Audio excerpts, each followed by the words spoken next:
Are you tired of NKVD forcing social media platforms to shut you down? Are you tired of famous video platforms threatening you with gulag for thinking wrong? Now you can tear down wall and support this show by clicking on Mind's affiliate link in the description. To find us, go to facebook.com/greatsra. You can also go to minds.com/same rules apply.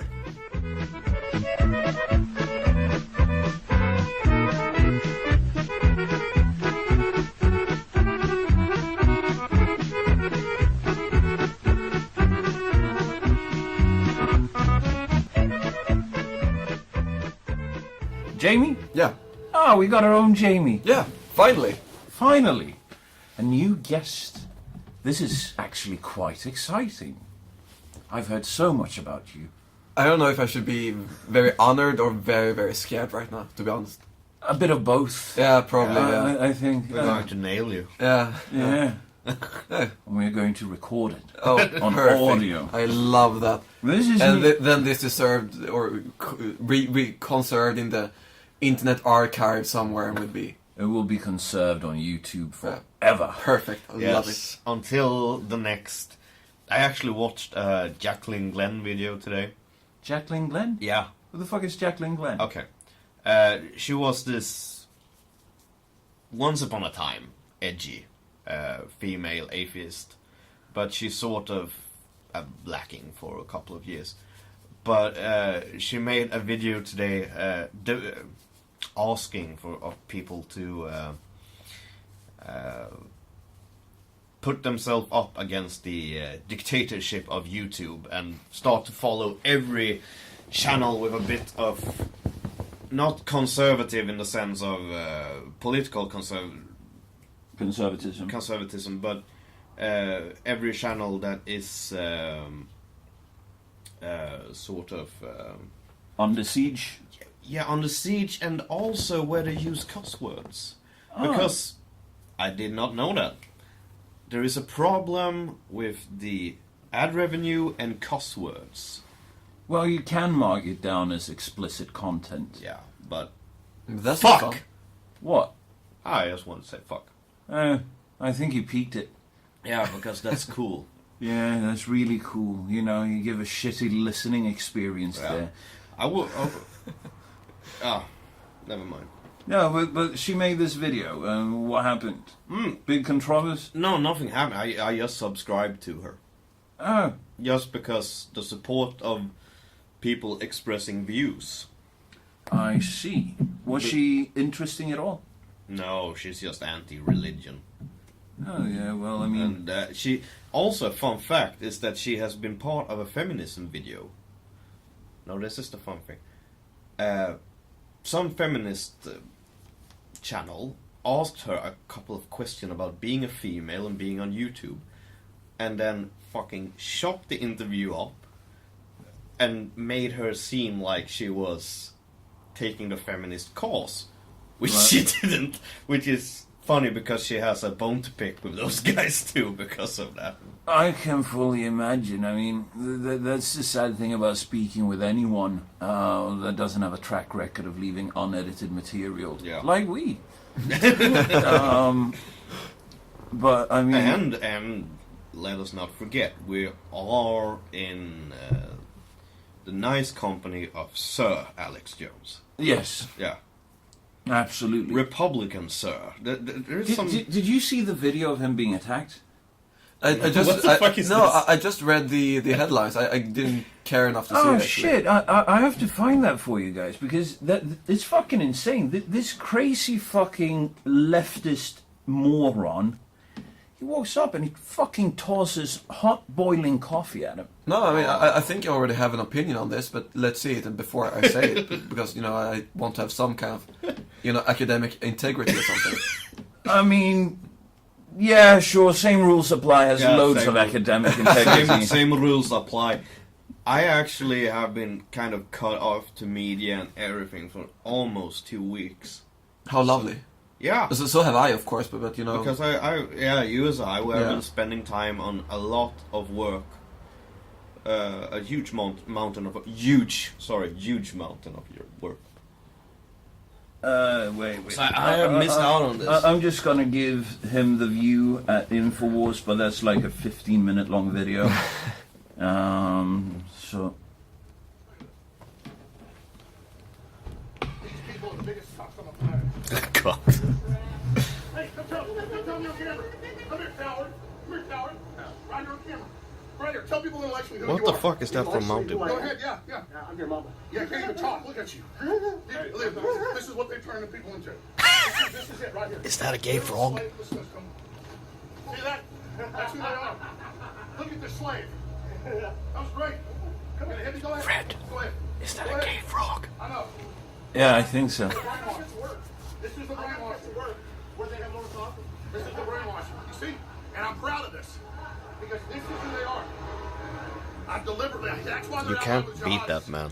Because they hate the West so much. That's why bipartisanly. Come on over here. Come on over here. Make it flip me off. Come on, coward. No. Come on. You're not an intellectual. You're a fake and a fraud. They're fucking chasing. Isn't Alex Jones taller? No. He's like the height of me. Yeah, I think so. Hey, fuck you.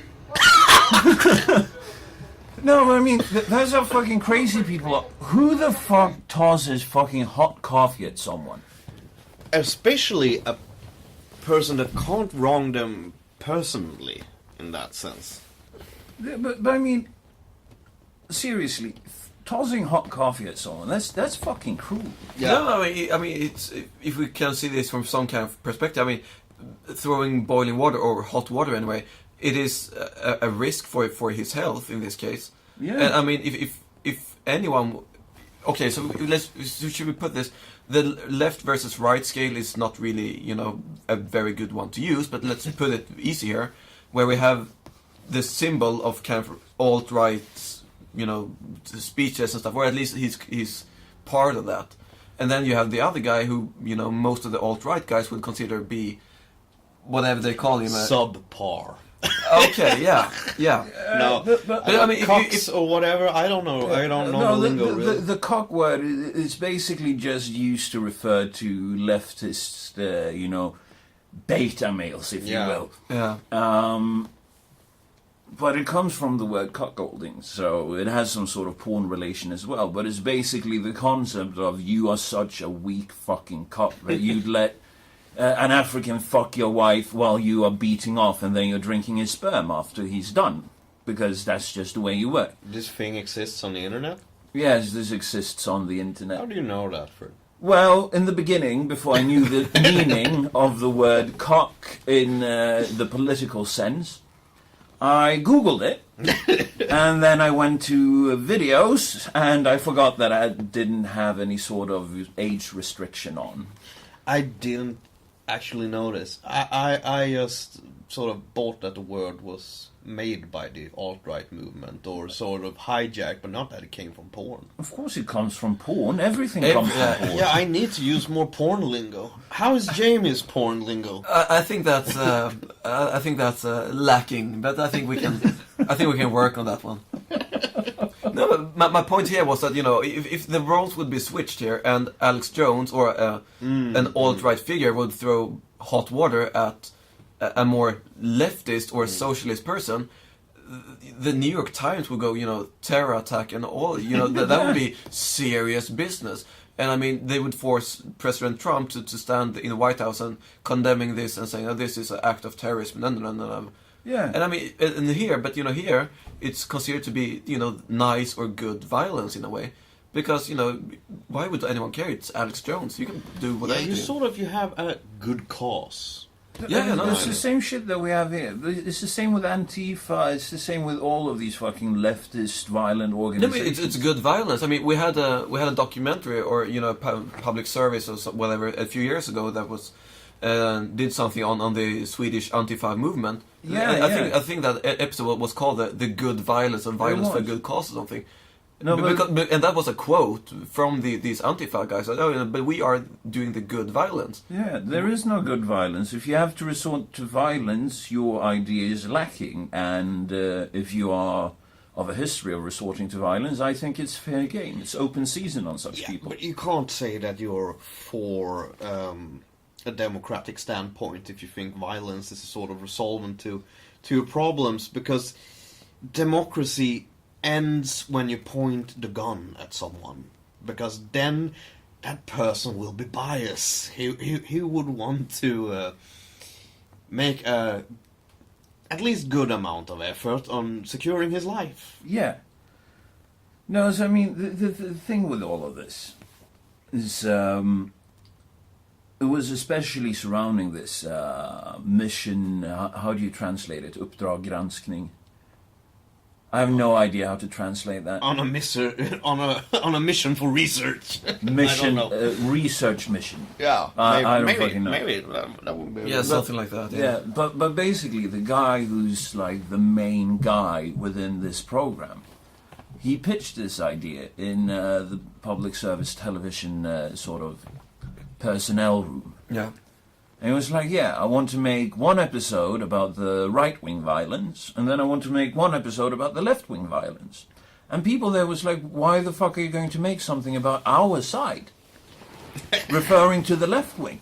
Which means that the public service in Sweden clearly has a fucking bias. That's number one. But number two, even if you do have a bias, if you have any sort of journalistic integrity whatsoever, you will fucking make that one about your own. Yeah, of course. I mean, I think I don't remember when this was recorded, or at least shown to the audience.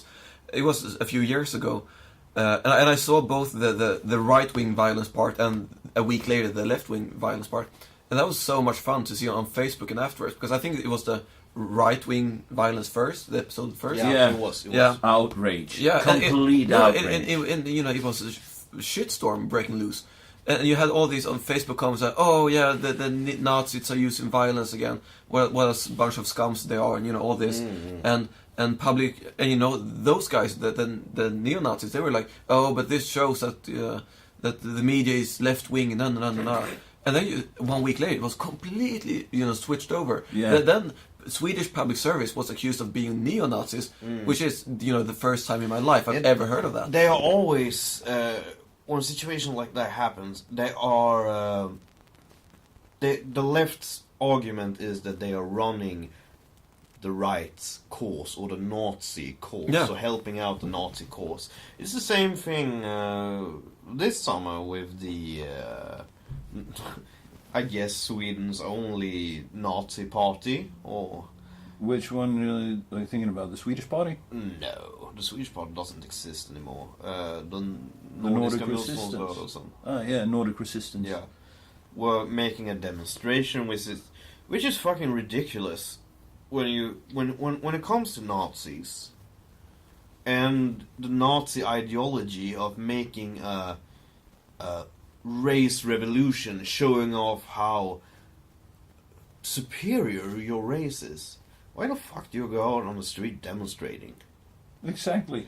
If I were a Nazi, I would buy a gun, and I would buy several guns, maybe some landmines, and then go out into the woods, occupy a territory, and say, this is where the race begins. The new race begins. Yeah, but then they... This is great inspiration. I'm going to do that. But then they would lose all this support. Yeah, I shouldn't say support from public, because then if they would go out and occupy some land, I mean, then you mess with the government in a way, I know. and the government would not accept that. They would go in and send in the police and just. That is clean up. why you need to have landmines and guns. Well, yeah, sure. Landmines and guns, are great, but they what? can't, they can't stand, the armed forces or something. Well, I mean, do you know how the armed forces here in Sweden is? Yeah. Focus on gender studies and shit like that. Sort of like, yeah, we are going to send you guys out there, and you are going to shoot people. But if you misgender them, court-martial. You should be able, by the look in someone's eyes, determine if they are cisgendered or non-cisgendered. Yeah. Wait, what's cisgendered? Cis is a Latin word for sort of... I don't even think it's Latin. Yeah, it's Latin. Are you sure? CIS, it's Latin. And it's some sort of word that means the common. So- you're basically a normal human Yeah, being. You're not mentally ill if you're cisgender. It's where they got the word normies from. It's cis basically means the common way of going. So what's cisgendered? Is that when you... You're You're a heterosexual. male, and you go like, yeah, of course I'm male. Oh, okay, so that's cisgendered. Yeah. Or it's, yeah. That's You someone- you accept your biological reality, sort and you of don't let. 90 to 95% of the population. I would say even further up. I would say somewhere between 90 to 98.5. It's really hard to determine the amount of bisexuality and homosexuality in that sense because Yeah, but they are still cisgender, though.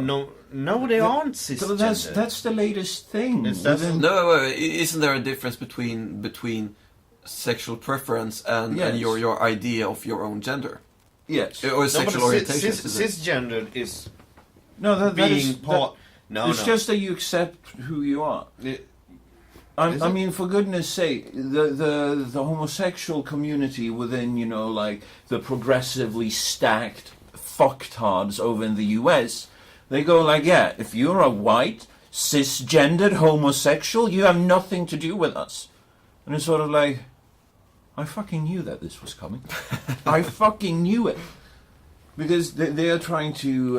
What I'm actually waiting for is the intelligence sexuality when you like come up with that I'm a genius and you can't question my my views because I identify as a genius. I identify as a clear-minded person. I'm waiting for that. it's going to come, and It's going to be great in the world of academia. Yeah, I That'd be lovely. actually had one of those things that came true because I've talked about for years when the LGBT community, the rainbow flag, like one day race will come into it all, and this summer race entered the flag. Yes.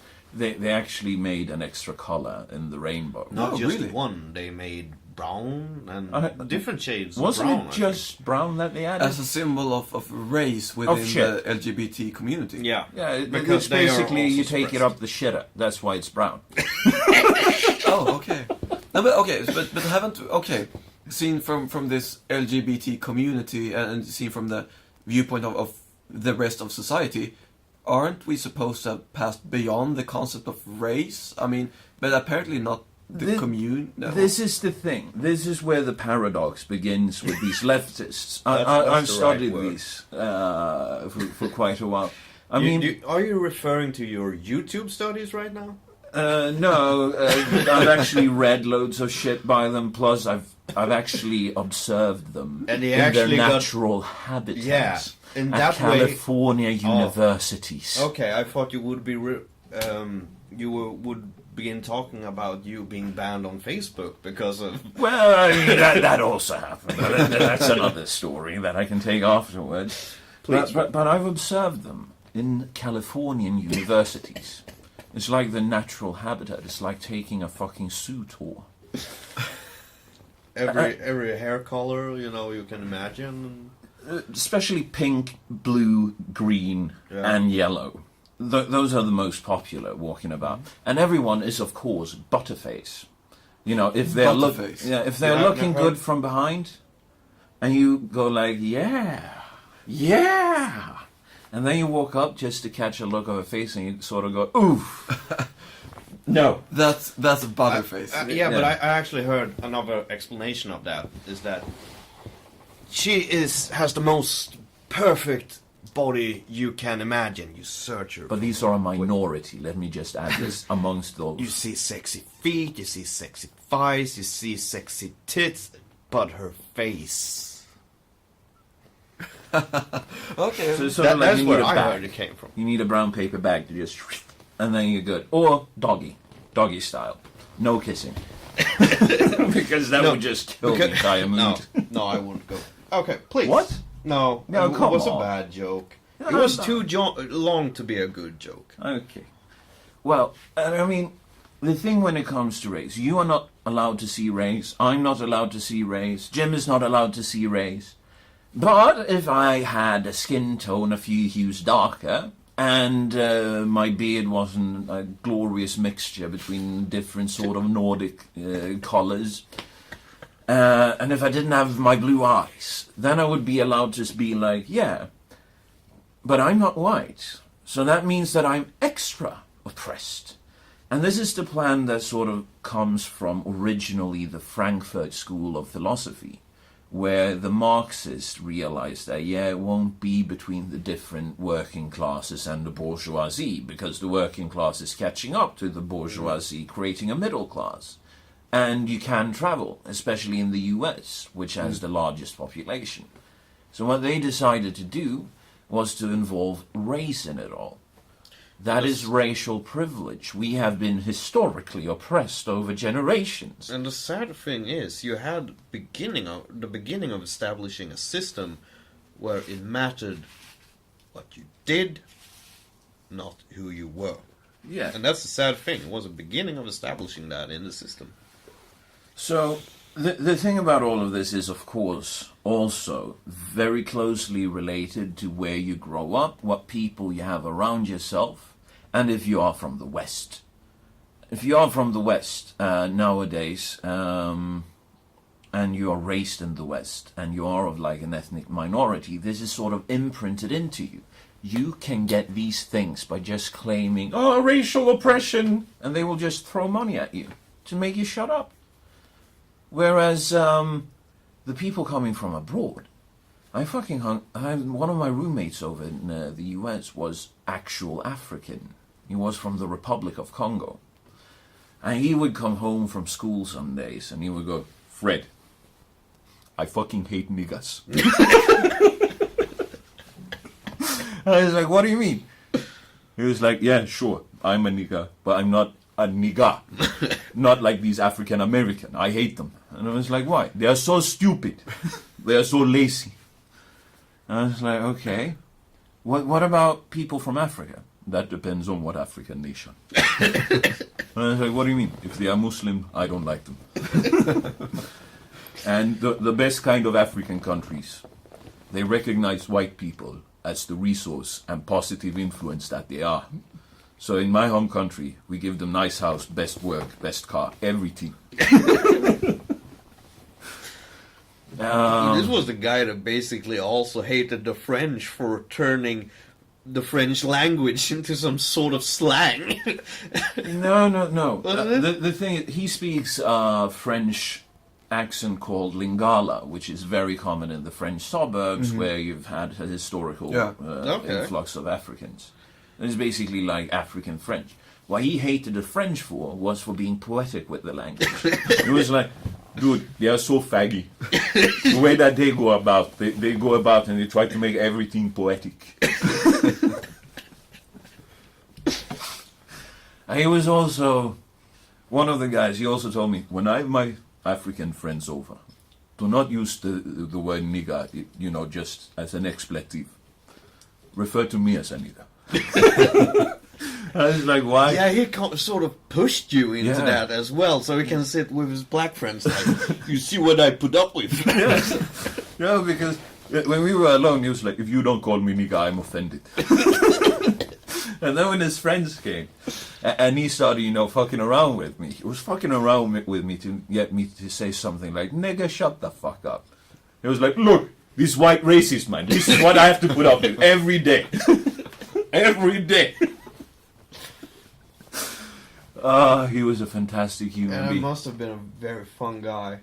Yeah, we had loads of fun. But back to the left. The thing is... Oh, yeah. We left off at some place. Yeah. See, I'm good at this. Yeah, I'm getting better. Yeah.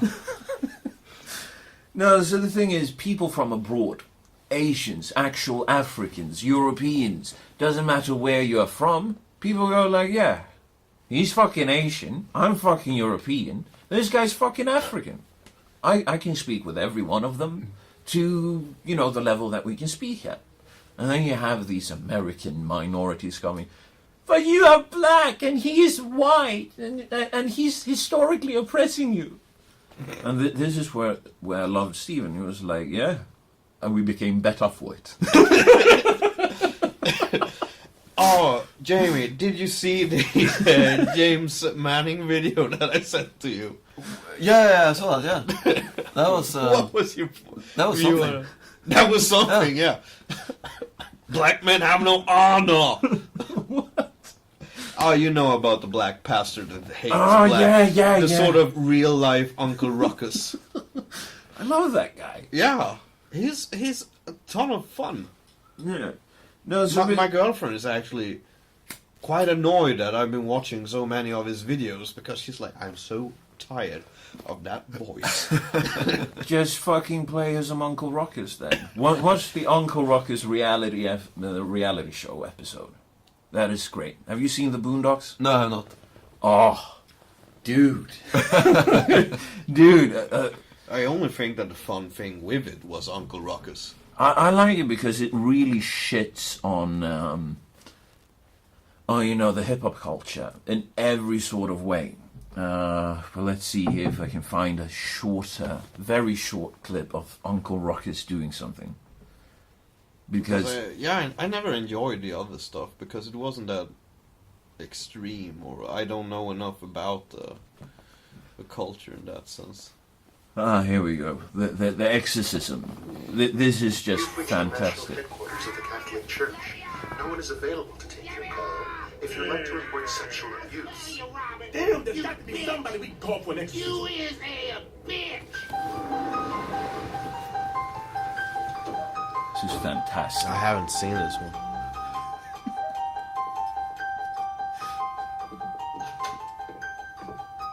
May white God bless you. That's Uncle Ruckus. So this is the plan. Uncle Ruckus. That's their part done. You got bad credit, Robin. Removing an evil nigga spirit from a Negro is as hard as removing the stank from a hunk of shit. We must use these tools that the great God has given us to fight niggas. A whip, a noose, a knife, stick, a branding iron. These things strike fear into a nigga's heart. A job application. A conversation with the nigga. The nigga will lie. The nigga will make excuses. He will use words he don't really know. If he gets really desperate, he may start to rap or dance. You all are testicles and no shaft. Oh, What yeah. happened to your shaft? There's powerful niggadry at work here.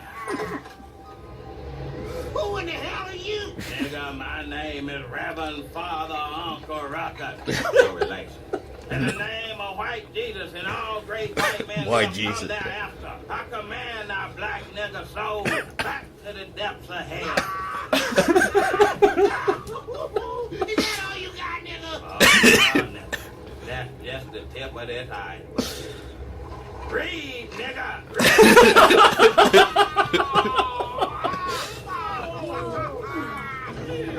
Now, Robert, now. Just hit him with anything. Everybody join in. Use your powerful hand. That's what this nigga has. Repeat after me the holy phrase. Nigga, get your black ass out of here. Get your black ass out of here. Get your black ass out of here. Nigga, get your black ass out of here.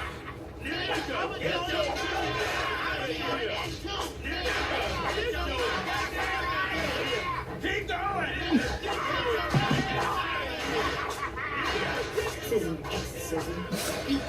I love this. Very little different. One of the best moments with Uncle Ruckus is actually when he rises up in the morning and thanks the white man for making the sun show up these days. But seriously, you have to watch the Boondocks. Not the show, but the I Uncle think Ruckus moment. I think you ought to watch the entire show. I love it. Especially if you Amsterdam it up, you know. Speaking of where you've lived. You are talking about Herbalife again? Yes, I am. Oh. I mean, we have a guest here who has been spending time in a country where certain herbs are illegal. However, that does not mean they are moral, but seen from a legal perspective, they are allowed. I think it's highly immoral to have it illegal. How about that one? Yeah. No, I mean, yeah. I mean, honestly, it's a plant. If I theoretically had a seed and I went out into the forest hill over there and threw it out in the spring, and everyone just left it alone, when I came back in the fall, it would be producing these things that you can dry and that you can use for several different purposes. And you can also make rope. Hemp rope. Yeah, but that argument, I don't know. I mean, there are, there are so many good arguments of why things should be legal or illegal, or whatever position you want to take on this. But using that hemp rope argument, that's uttermost BS. Well, I mean, it's a good thing considering that loads of people might want to hang themselves. And that way you might actually give them something that is better for nature than these synthetic ropes. I mean, it's biodegradable. Oh, it Hemp is? rope. Yeah, it is. Yeah. Ah. You have to think green. With Yeah, the climate change You want and some everything. apple juice? Please. That's some strong apple juice there, Jim. Yeah, gives you chest hair, You know what? Just a wee bit, just a touch. just like a cork. There we go. That's perfect. That won't give me anxiety. Yeah. I hope. I get fucking anxiety from these sorts of apple juices. I don't really know Yeah, why. because if we're going to talk shit about drugs, I want to have some apple juice. real apple juice. Some proper. Yeah. Cheers, So guys. cheers. So let's talk about drugs. Yes, let's talk about drugs. While consuming one of the... This was nice. Yes. While consuming one of the harshest drugs for both your body and soul, Yeah. And I love it. alcohol. I mean, for goodness sake, if we're speaking about, what is legal and what is illegal, I can totally understand, not that I want it to be illegal, but I can understand the argument brought forward by, the sobriety societies definitely, that yeah. we have. Sort of like, it hurts the body, you can get addicted to it, it's degenerative for the brain, and blah, blah, blah. I don't buy that shit. I buy the family argument. Yeah, that That one I is can also buy. very good. That's Yeah. a good argument. Yeah. But I mean, as long as you have alcohol legal, why the fuck is cannabis illegal? No, and I think that's a very good point to make, and I think that that's a point when the legalization movement have really started to take some ground, because if we are living in a society which allows alcohol to be purchased and consumed, fairly liberally, depending on country and situation, of course. Yeah. There is a very good argument for making that other drugs would be legal too. Yeah, especially if you consider, the effects. If you weigh the effects of alcohol contra cannabis, Yep. the most dangerous thing that happens if you smoke cannabis is that you get paranoid and you might throw up, especially if you mix it with alcohol. Yeah, I know that. I actually barfed daycare. Yes, that was not your best moment. That was not my best moment. Holy hell, I cannot let my mother find this episode. I remember that so well because You actually remember that? Yeah, I remember that. Yeah, you should have given the situation. Yeah, but But that's basically... no, that's not. But the thing is that you have this when it comes to alcohol and cannabis. I am not myself that of a big fan of the green leaf because I get tired. I don't want to get tired. I want to get focused. I know I don't get focused on alcohol either, but my imagination starts running more on alcohol and gives me a smoother language than it does on cannabis. I've tried this out. Well, But the thing is, there is a very good explanation wait. for that. Wait, yeah, sure it is. But the thing is, when you weigh stuff together, and alcohol is 114th times more poisonous than the cannabis plant is, even though I feel I get more creative on alcohol, is it worth burning my body more? But then you have people like Graham Hancock, that I think Jamie knows who that is. Is that Fingerprints of the Gods? Yeah. Yeah. No, I still Yeah. have that book. Yeah. Wrote a fucking big book. Really big. Being high on cannabis all the time. Yeah.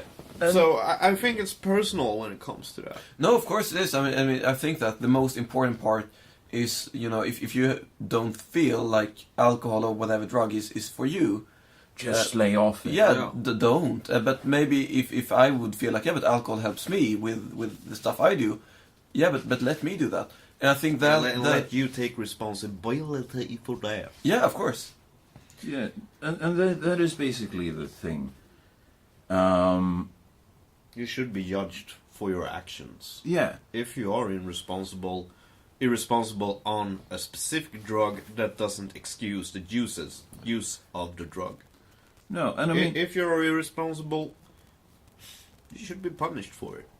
Because if you break the law and endanger other people, if you kick someone's ass, it was like when they legalized in Colorado, didn't like violence against other people just drop? It plummeted. I think it's down to like 10% of what it used to be.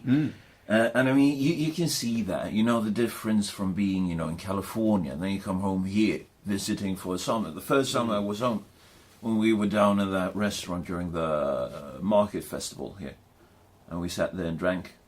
We were? Oh yeah, I remember now because I got. Yeah, please continue. Yeah, I remember. But anyhow, watching the difference, feeling the difference in the atmosphere, with a great collection of people here, contra California, is here when it's party time. Everything seems very aggressive. Everything seems as I shouldn't probably look at these people arguing because that way I might get tossed into the middle.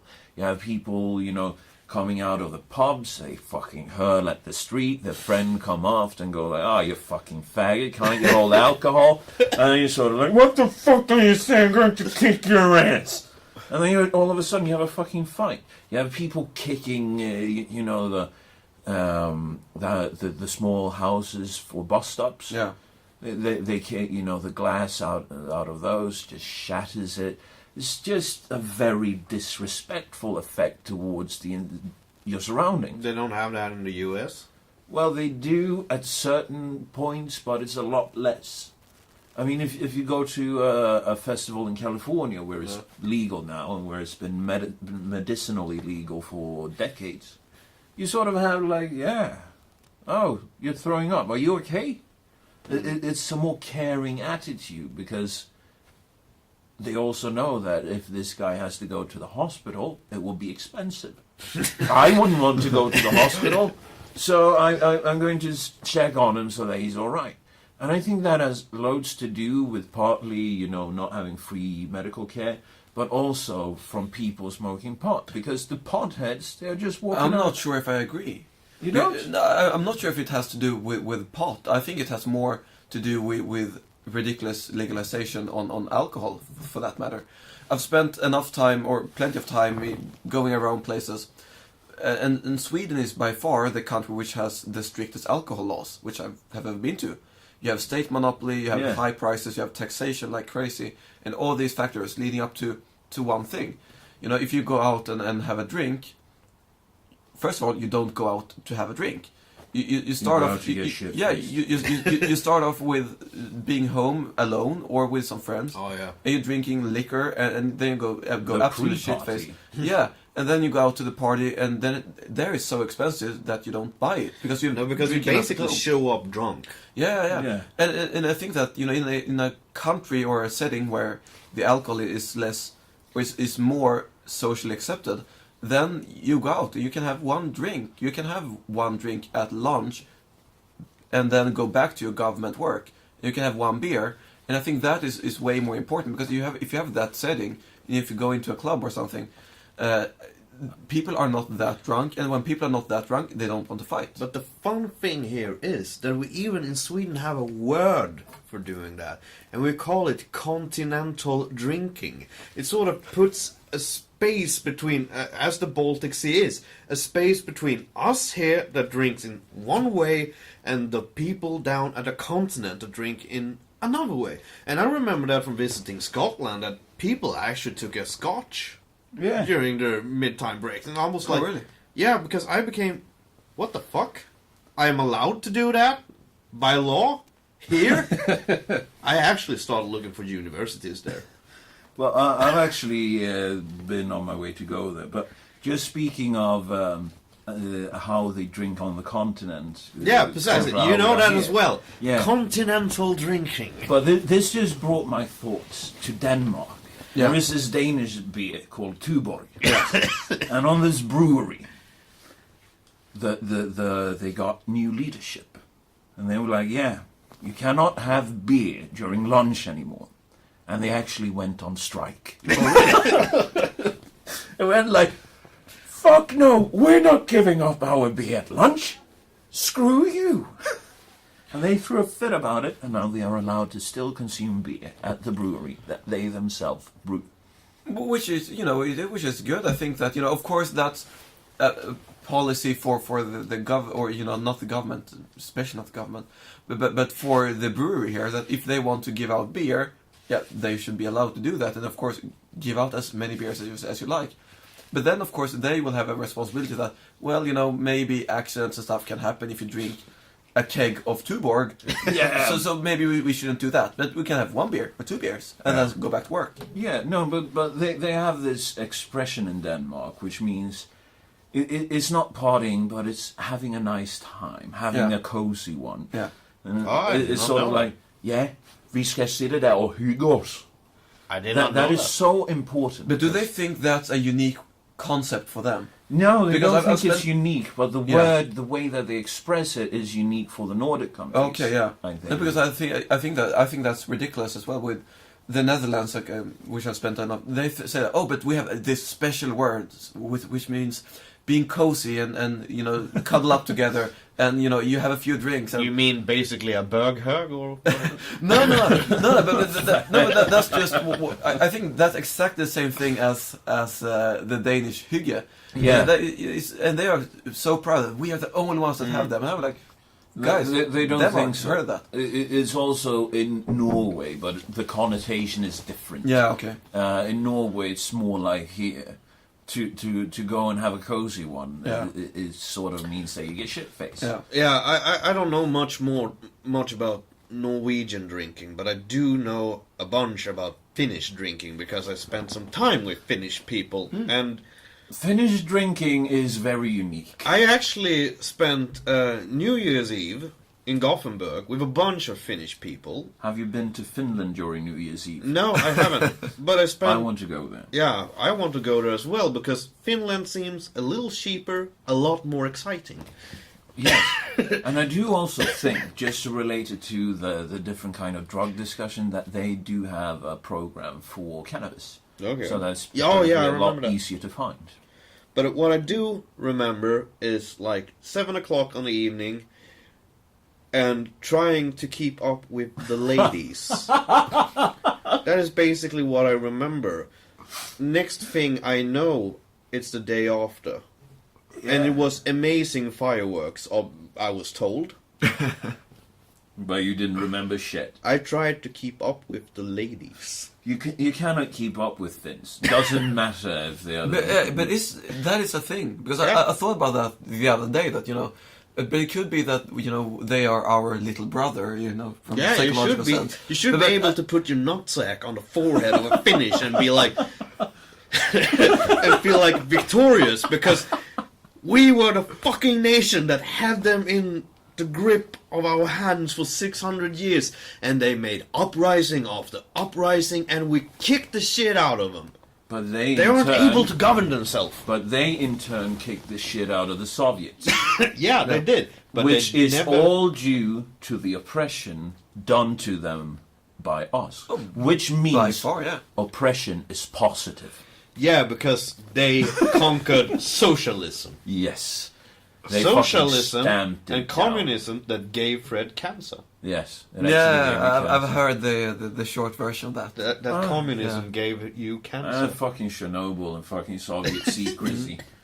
I mean, they could have at least fucking told people. But I'm not sure if we talk about the Chernobyl accident / disaster / Slash drunk Event. episode at work. Yeah, I'm not sure if the Soviet, this was down in Pripyat, and I'm not sure if the Soviet society at the time was informed enough to actually know what was going on in Ukraine.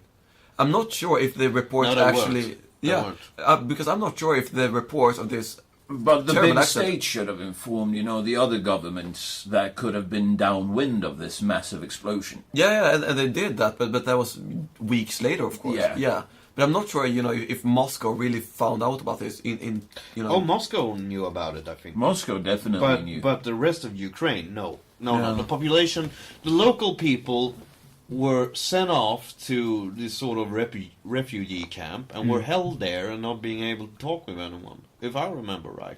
I think that is And correct. then they called in the military, flew in by helicopter, left them off 2 minutes at a time of the roof of Chernobyl, scraping down radioactive shit, and then lift them off, because if they were there more than 2 minutes, they would get Die. genetic, probably die as well, but the cancer risk were like skyrocketing. They were called... And this is the Soviet military. And if the Soviet military says, well, if you be there more than 2 minutes, your risk for cancer rises.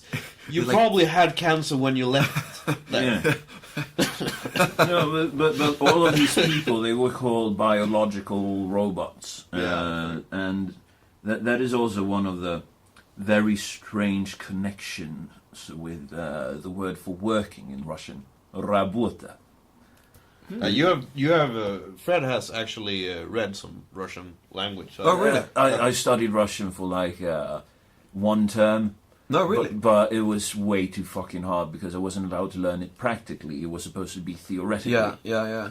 No, I was actually considering studying Russian at university, but that The didn't Slavonic work. Institute up in Stockholm? No, in the Netherlands. Ah. Yeah. I mean, as long as you find like a practical way of studying Yeah, I it, can imagine. I can highly recommend it. But theoretically, just the way that you need to use the language.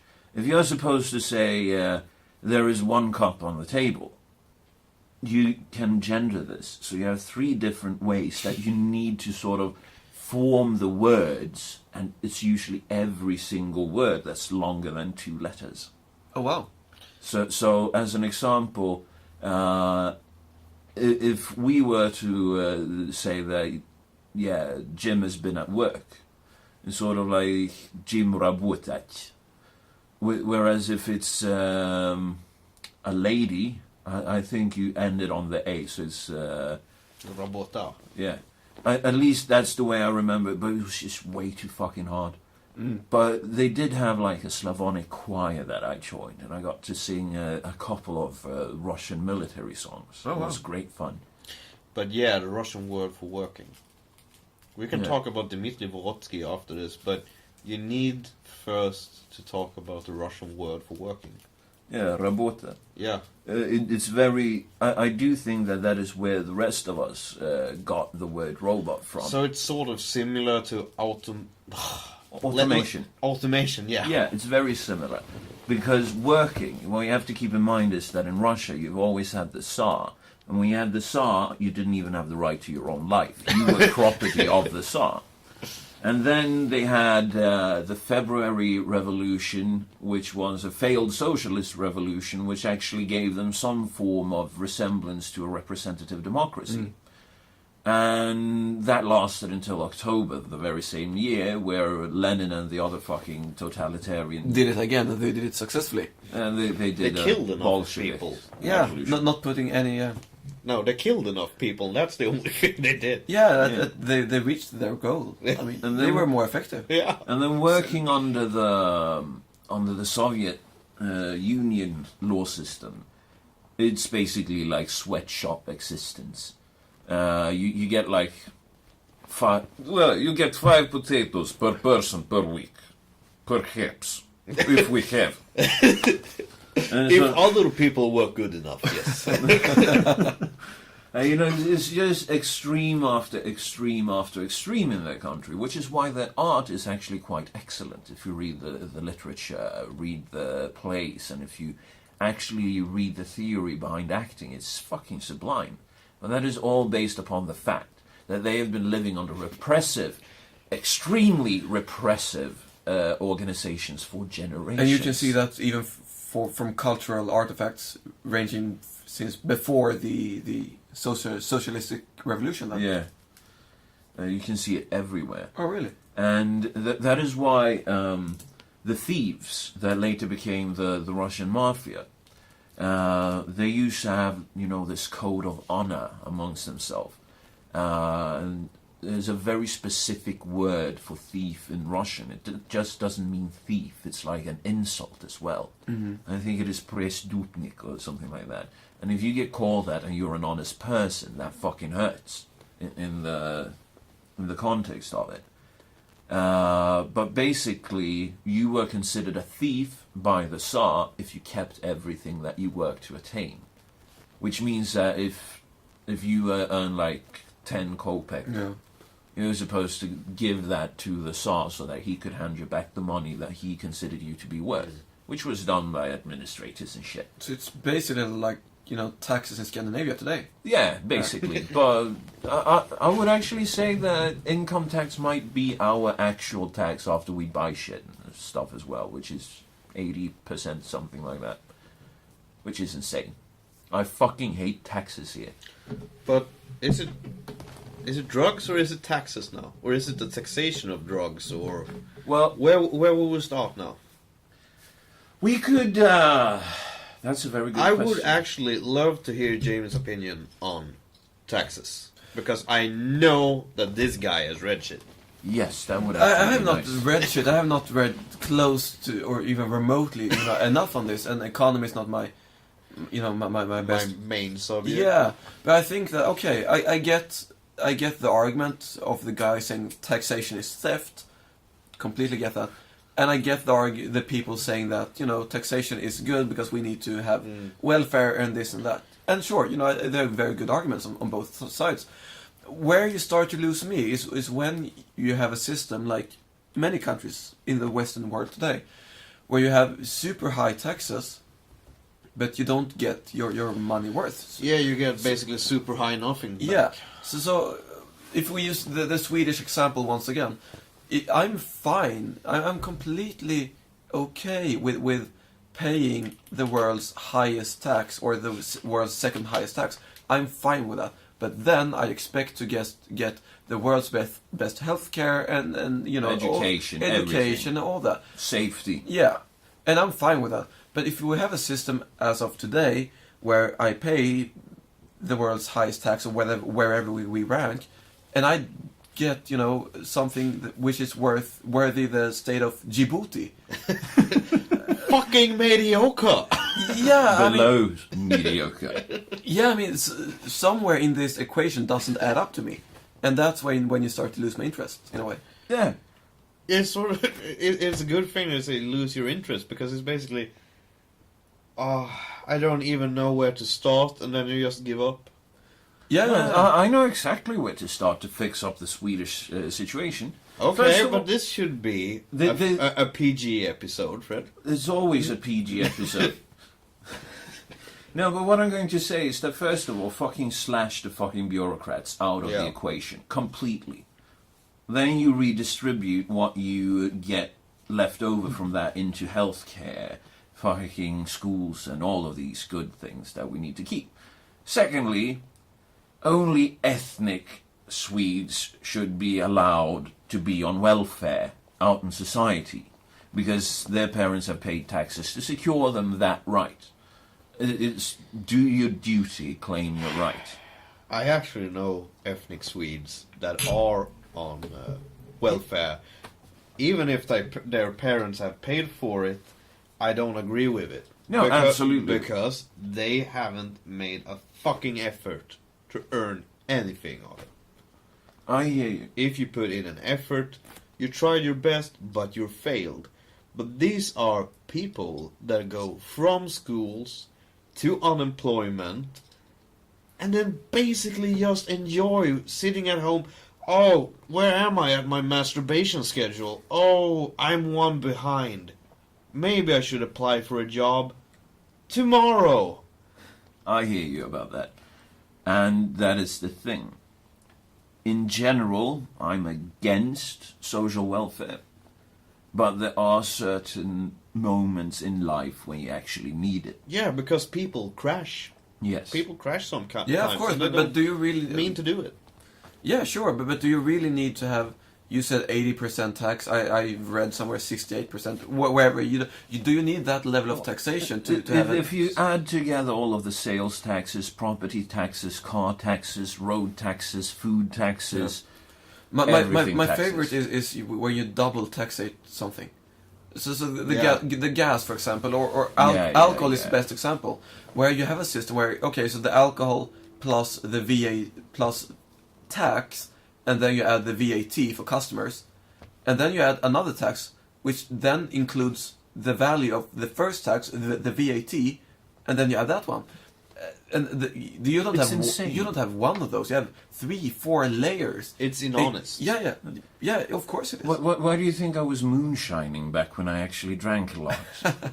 But one system I actually do enjoy is Norway's way of importing cars.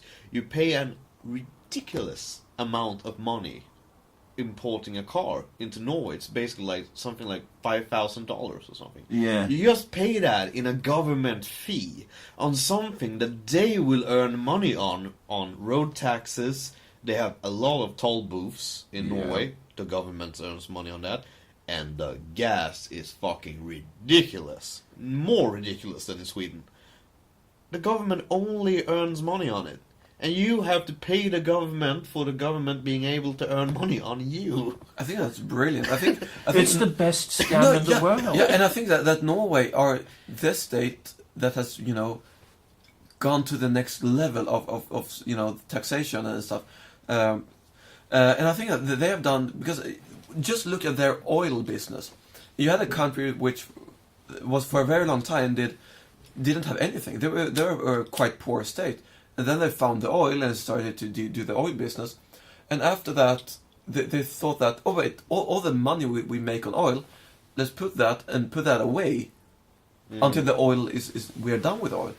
And I think that's lovely, because I can put off, I can save some money, but a state can never save money. I think that Norway has just missed that. But Norway are able to do that just because they are part of NATO. That's the sad thing about it. If they were... They are not part of the European Union either, which is the best move that they've ever made. But if they weren't part of NATO, they wouldn't... If the US wouldn't have interest in that oil, they wouldn't be able to do that as well, because then their oil would be worthless. If they wouldn't be part of the economic system, like maybe if you watch Russia today.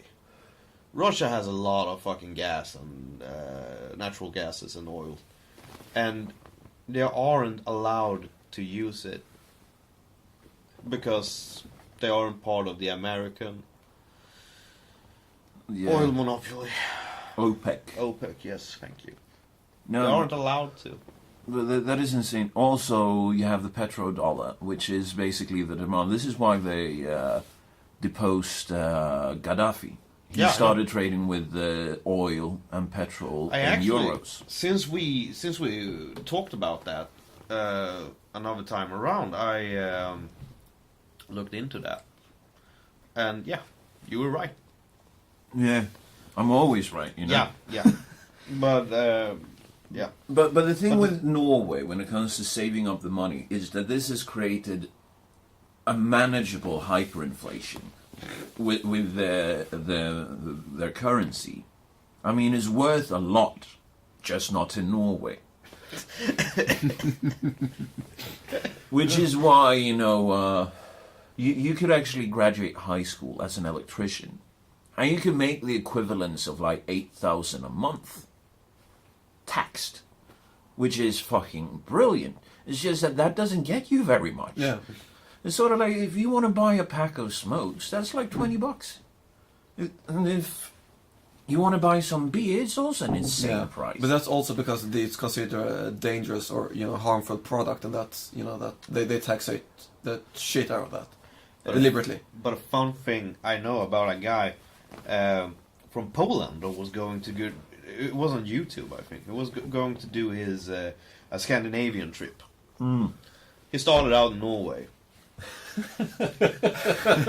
didn't have money left to go to the other countries. But at least he started out. So he went back to Poland and maybe another year. That is sort of like if you go touristing in Oslo and you go down First of all, you don't. Yeah, that's first of all. But if you were to make that mistake and you go down on Karl Johan and you buy yourself a cup of coffee, that's your entire budget for that vacation. One cup of coffee and one, like cinnamon roll. Yeah. That will completely kill off your budget because it's just insanely, ridiculously it's like expensive. $10 or something like that. It has to be more. I've never been pay, in Norway. You pay $10 for that, in Sweden. Yeah, for one cup of coffee in like Stockholm and one cinnamon roll up in Stockholm. Okay, I never went out to coffee shop. It's about $40 in Norway. if you're going to like a reputable place that is located on the main street of Oslo. Yeah, it has some kind of hipster, customer base and stuff. Yeah. Yeah, and only hipsters working behind the scene going Yeah, like, yeah, that's awesome, man. Very good choice of coffee. I never. I'm thinking about visiting Norway. Yes. Bring your own food. Yes, but the thing is, Doggy bag. what I'm thinking about doing is just going up to the northern part of the countries and go for like whale scouting or whatever to just feel the cold, feel the wetness, the damp eating in my skin, and then I want to watch all the churches war burnt down. That is basically the only thing I want to do. Didn't he burn down a church in southern Norway? Yeah, I think Around it the only Oslo burned down area. in southern Norway.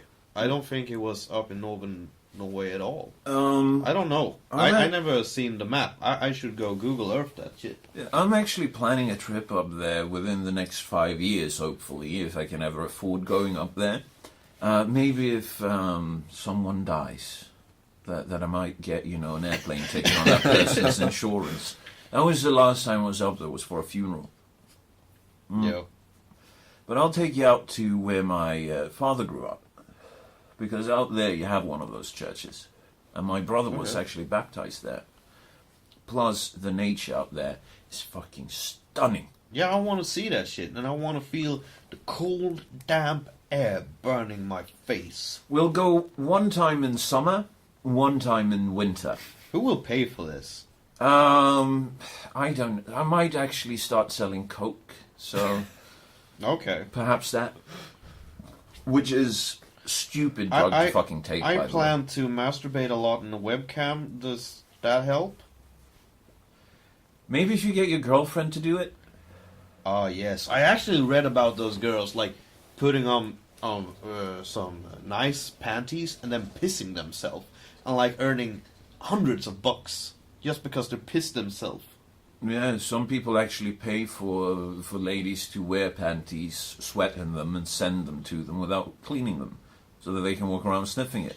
It's sad. A friend's girlfriend did that during high school because she was a drug addict, sadly, but she actually got like $50, and she only had to put them on and then put them down in an envelope and mail it to him. You killed feminism again, Fred. What do you mean? The oppressed gender. Yeah, of course. I Very actually- oppressed. I'm looking out for Google Earth, but I don't have Google Earth on my phone. Well, I mean, I will watch it when I come home. you should. I will send you the longitude and latitude. Also, you will get to see the city where I grew up if we head up there, because we need to fly in there. You It's- fly? You have to fly. Okay. I mean, unless you want to spend like a week driving from here to up there because of all of the windy roads as soon as you head north of like Stockholm. If I had a Lada, I would do that. But I don't own a Lada, so I don't enjoy driving that much. Well, when I drive car, I will obviously buy Lada. And then we can drive my Lada up to Norway.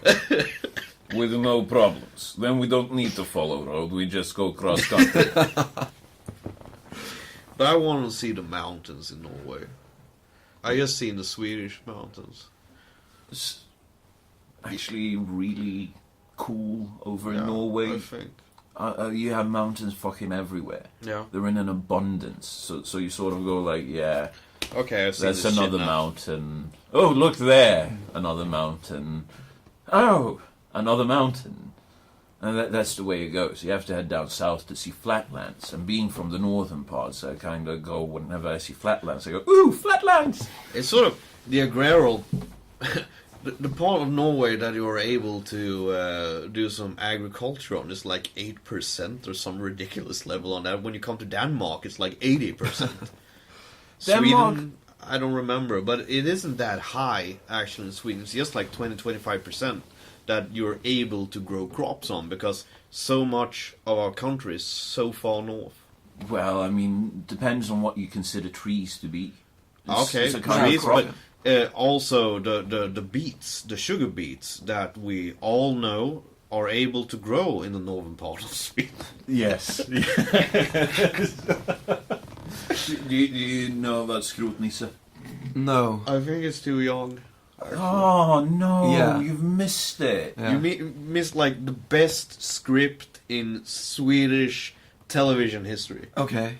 It's got the best script. I Yeah. believe that. Hands down. Yeah. It's basically Scrapyard Nisse. And it started out as a book. You I can have the basically say original. scrap your dude. Yeah. I think if you want to translate Yeah. it. Or, Yeah. But basically, there's this mad inventor in there who's a hermit as well. And in this one episode, he's like, and now let's get back to the experiment and see if we can grow sugar beets up in the north. and then some fucking geniuses at YouTube have slowed down the pan across the book. because you hear him talk about using mercury, growing them in. So you hear him talking this other dialogue than you see in the book. Yeah, and in the book, you can basically read a line. This is Doesn't Shimmer fucking work, you stupid git. And this is a Swedish child show from the 80s. It was like so fucking fun. And the best part of it is all of the laughing animation that gave people trauma. Yeah. I don't understand. People find that show traumatic. I have friends that actually grown up aren't able to watch it. What fucking pussies? Because of what? Well, basically, they were traumatized by watching Scrapyard Dude. Yeah. And I do think it has something to do with the lighting and the way it was animated. It's Ah, okay. puppets. Yeah. It's puppets, and they are basically these. Let me see if I can find the Doing laughing that s- in English. You know the puppets you use when you put the hand up in the ass and you talk with them. Yeah, I don't know what they're called. Jamie. It is a puppet. No, It's a a puppet. Yeah, I know it's a puppet, but it's Okay. whatever. But and it's dark. The series is darkly lit, so I think it's a lot of that. And my This is some of the laughters. It's just like half a minute, but you will see. they have this old people laughing.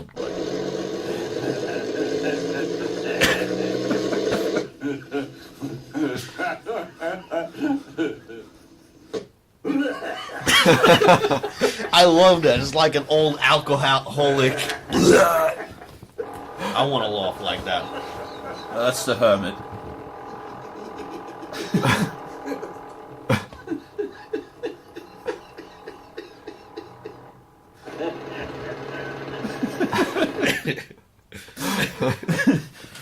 So I think it has something to do with the way it was lit and the way the animations work when you have a hand puppet. It's pretty crappy. Yeah. It's like you see the mouth just slide down like a hat.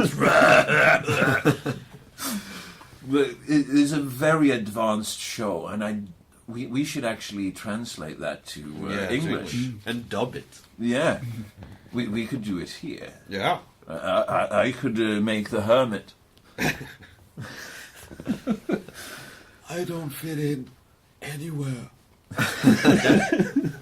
He actually has lines like that, and and I love the ending of the series where you hear the narrator going, and then the hermit left Earth to never more return. That's really dark. Oh wow. This grim as shit. So apparently people got traumatized by that. There's a couple of other shows that people got traumatized by, but you have to go... Lost in a Pancake. Yeah, that is one. Have you heard about that? I've heard of it, yeah. Or not the full traumatized part. I just heard that people got traumatized for some reason, and I don't really understand it. It's completely harmless. I never seen it. My dad loved it, but my mom just gets terrified of it. Well, I mean, I guess it's all about when you see it in life. In that case. Plus, I mean, how old is your mom? She was around... 51? So she was basically around when they got colored television. Yeah. Yeah, can you imagine the fucking shock? I mean, honestly, you've gone your entire life. The only way they... Thinking that the world was black and white.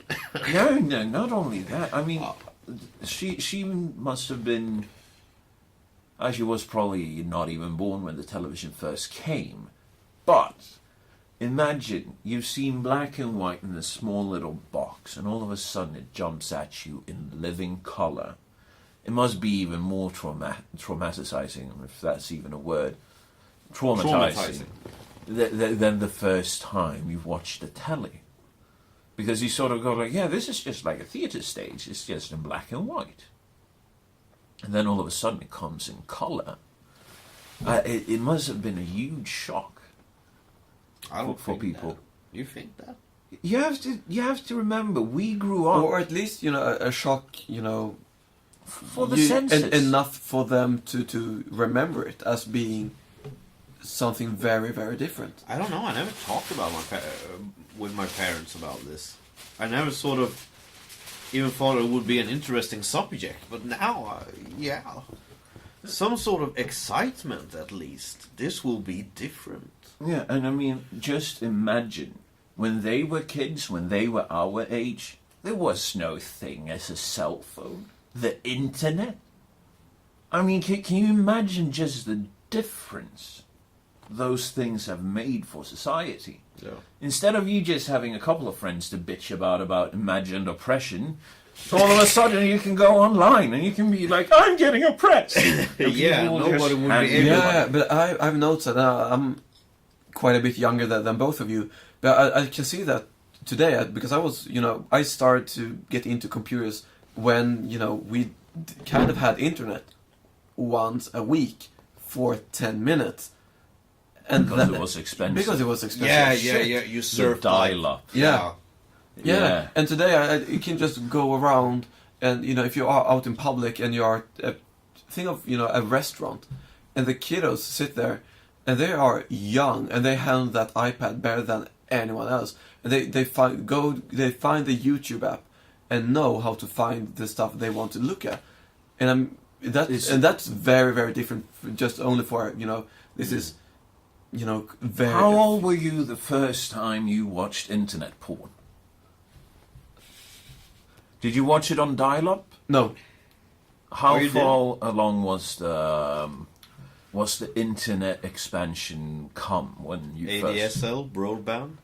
To be honest, I don't even know the difference between those, but it was quite well established. It's ADSL is on a copper line, a basic phone line, and broadband is on a fiber. Yeah, no. So this was the ADSL time, yeah. Yeah. And that was quite quick internet anyway. I mean, it was 0.25 megabytes per hour. Oh yeah. Per second. Yeah. Why did I say that? We had a 2.5. And I was so proud about the fast internet that we had. And it's sort of like nowadays when I'm on my phone and I don't get a proper, 50 per second. I fucking lose my shit. It's Yeah. like, why is this taking so long? My dad was such a cheap fuck. Though I was like 16 or 17 when we first got the ADSL. I was the fucking laughing stock of the school. It was like I had to lie when I talked with girls on like MSN that was popular at the time. Yeah. I had to lie to them that I was sitting on a 56K dial-up. I couldn't tell them that. Was that fucking- something you actually talked about? Because Yeah, because you shared files on the MSN, and they were like, "Why does it take such a long time for you to send that?" oh, okay. And it has to be a busy line. I think my sister's downloading shit. Yeah, this was some time before Dropbox. I imagine. Yeah.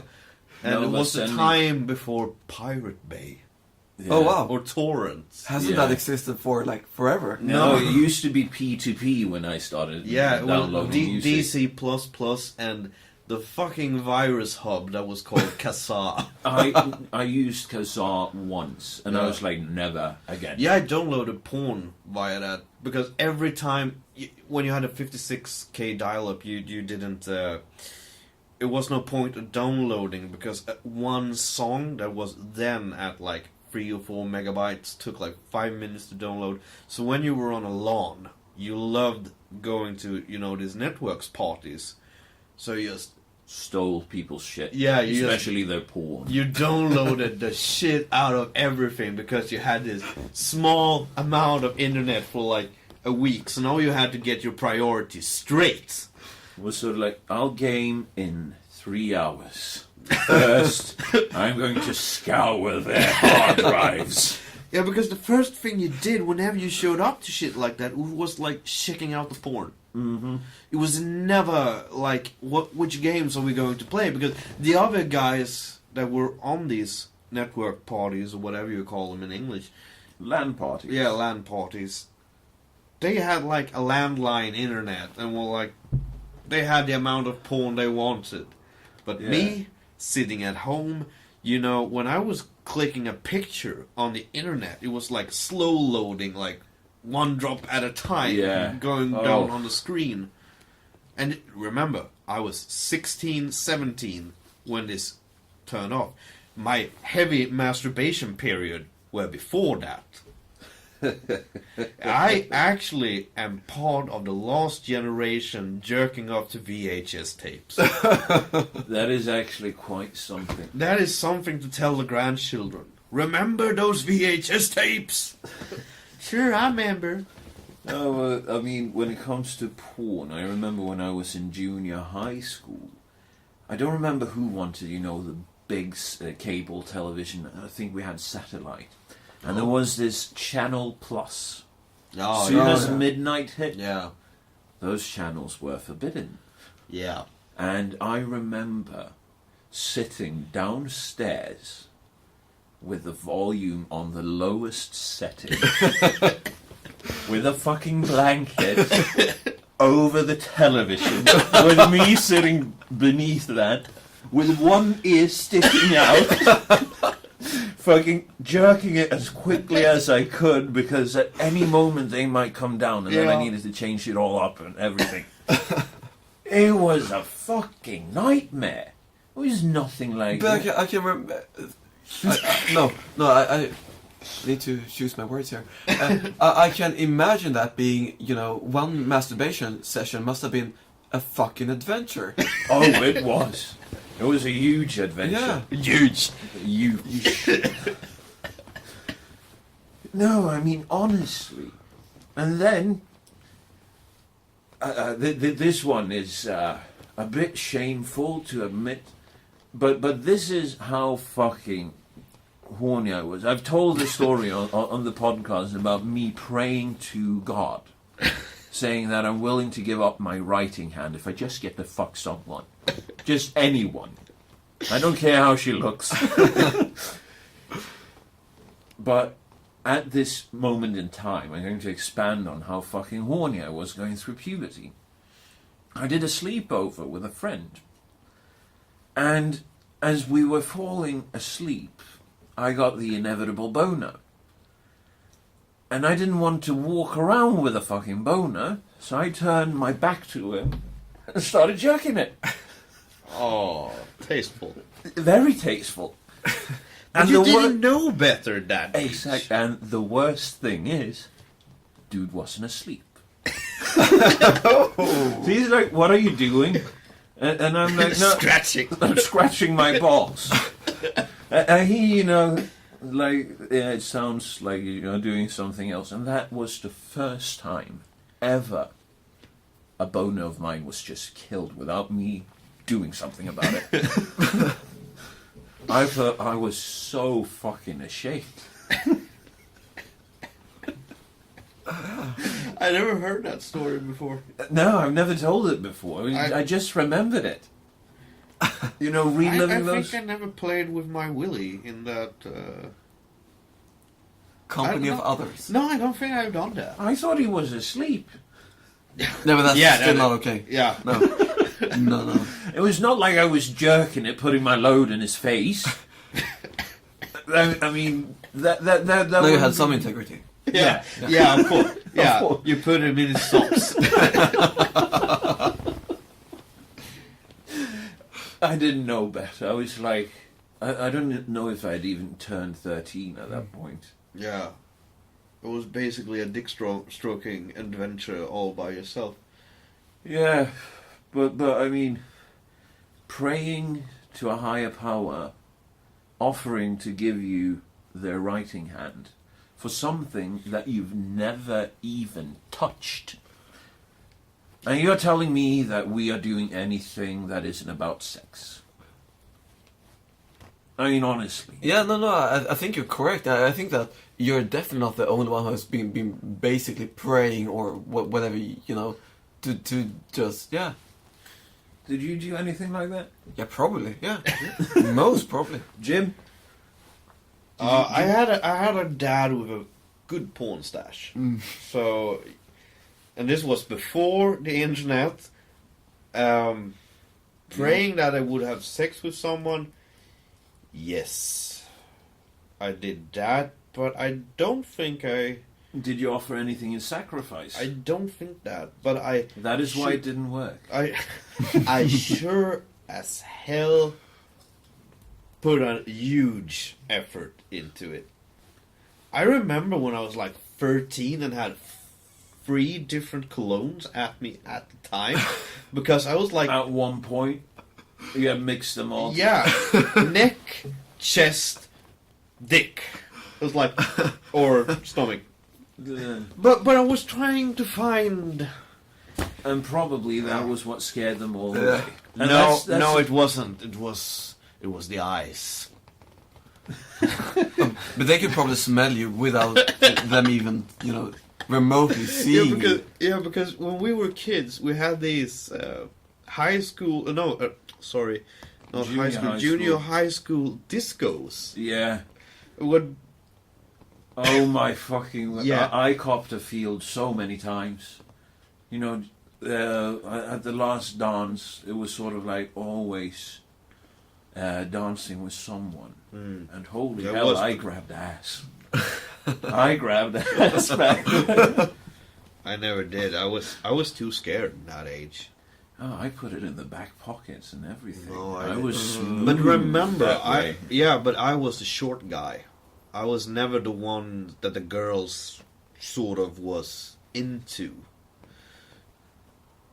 Sometimes yes, but no, it didn't because I was short. I wasn't, something that they longed to, which basically meant that the main thing about those discos was smuggling in alcohol and getting shit faced and Getting kicked out. being able to ride the bus home. Yes, you mean that. But I also remember getting so shit faced I had to walk the 10 miles to where I lived. Ooh. In And that was bad from shoes. downtown somewhere, right? Yeah, it was Yeah. like in bad shoes. You've never been at the park? The park. Oh, Yeah. okay, I know where it is, but we didn't have discos there or anything. Now, when my sister was in the age of going there, they totally had killed the shit out of it. They went through bags. they had gated the shit up. You weren't able to have fun there anymore. Yeah, I know. Fucking awful.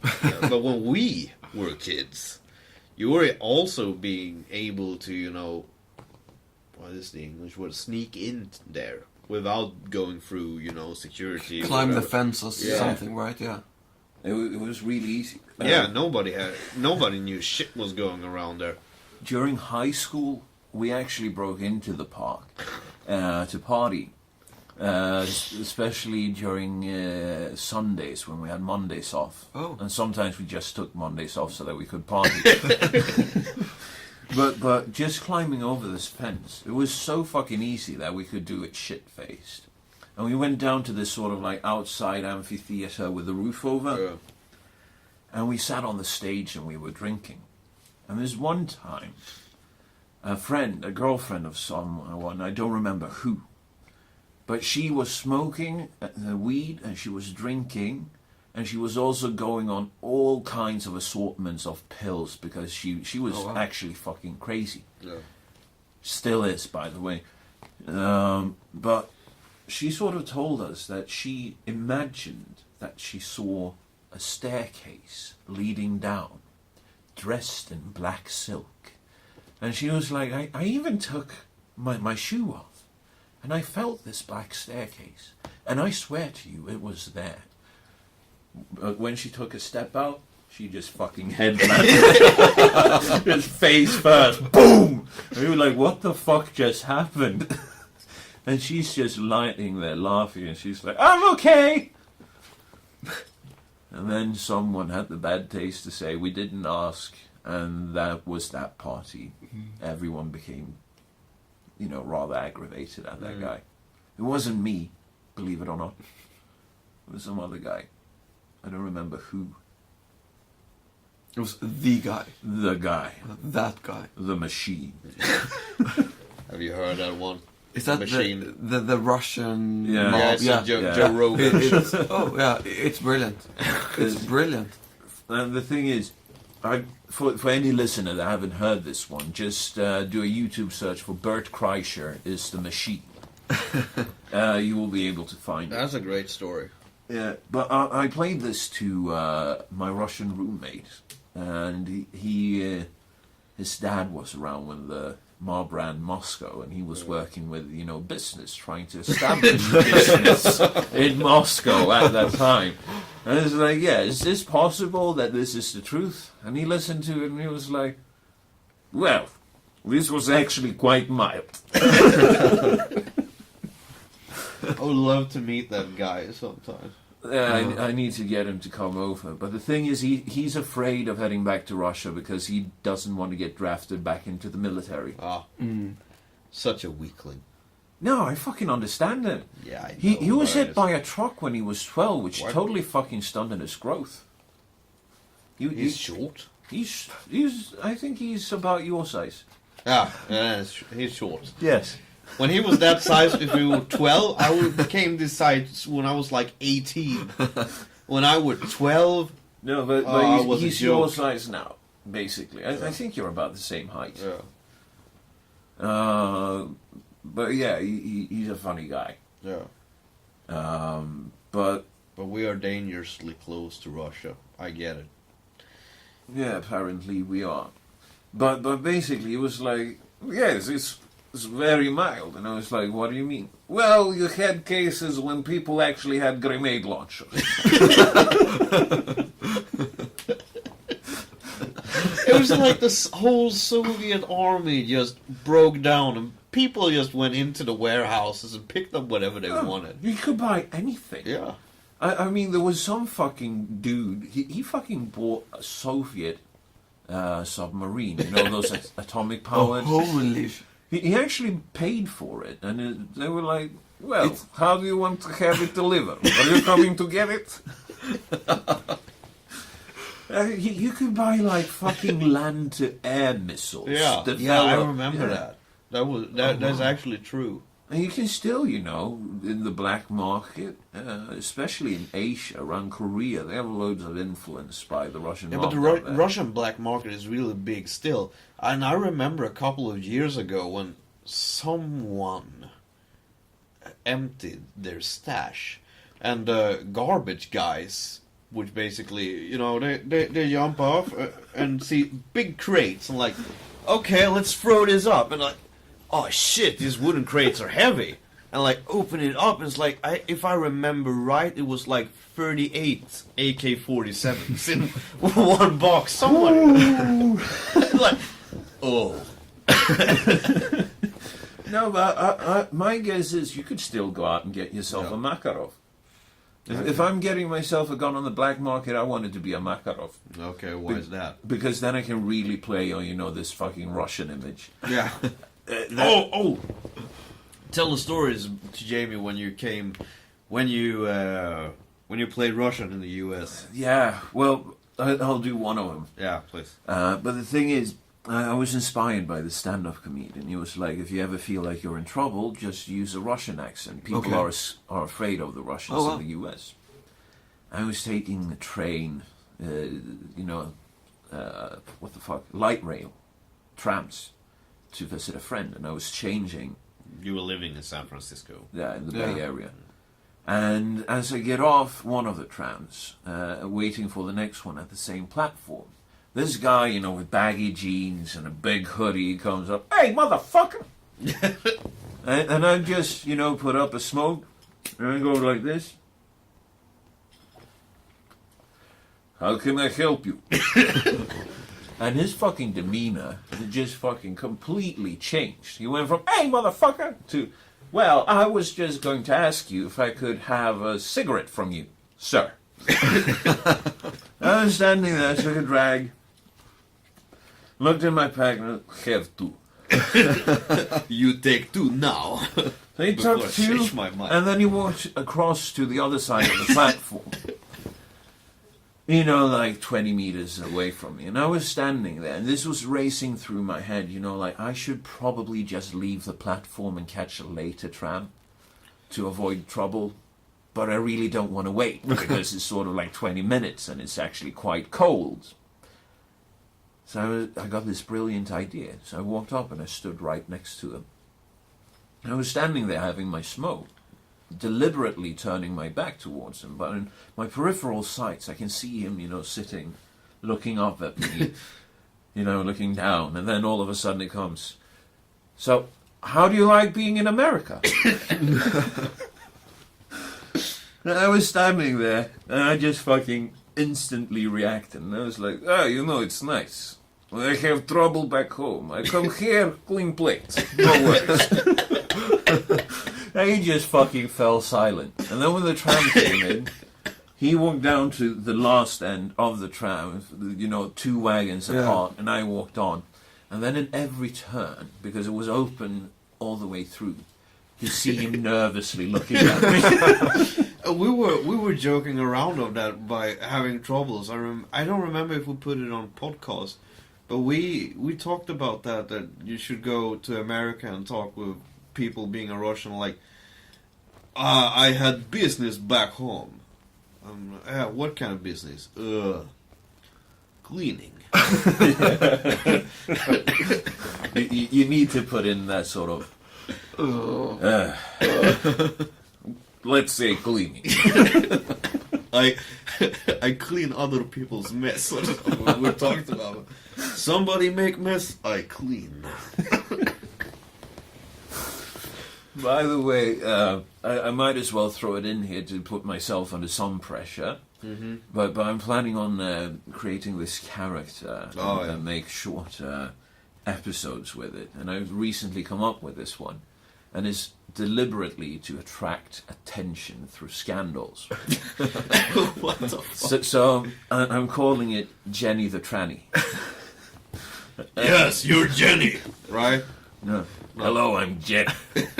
I went through the sex change operation. It's just that after the surgery, they put me on the wrong hormones that sort of grew back as stumps, and I was all fucked up looking down there. You're going to do the New Yorker shit? Yeah. And I'm also going. I'm thinking about throwing in like a video camera, and being, like making up all of the reasons for why I look the way that I look, even though I am actually a lady now. And find, you know, the hot topics and then just market with that thing and make response videos to feminists like, Oh, well, dude, since I'm a dumb broad now.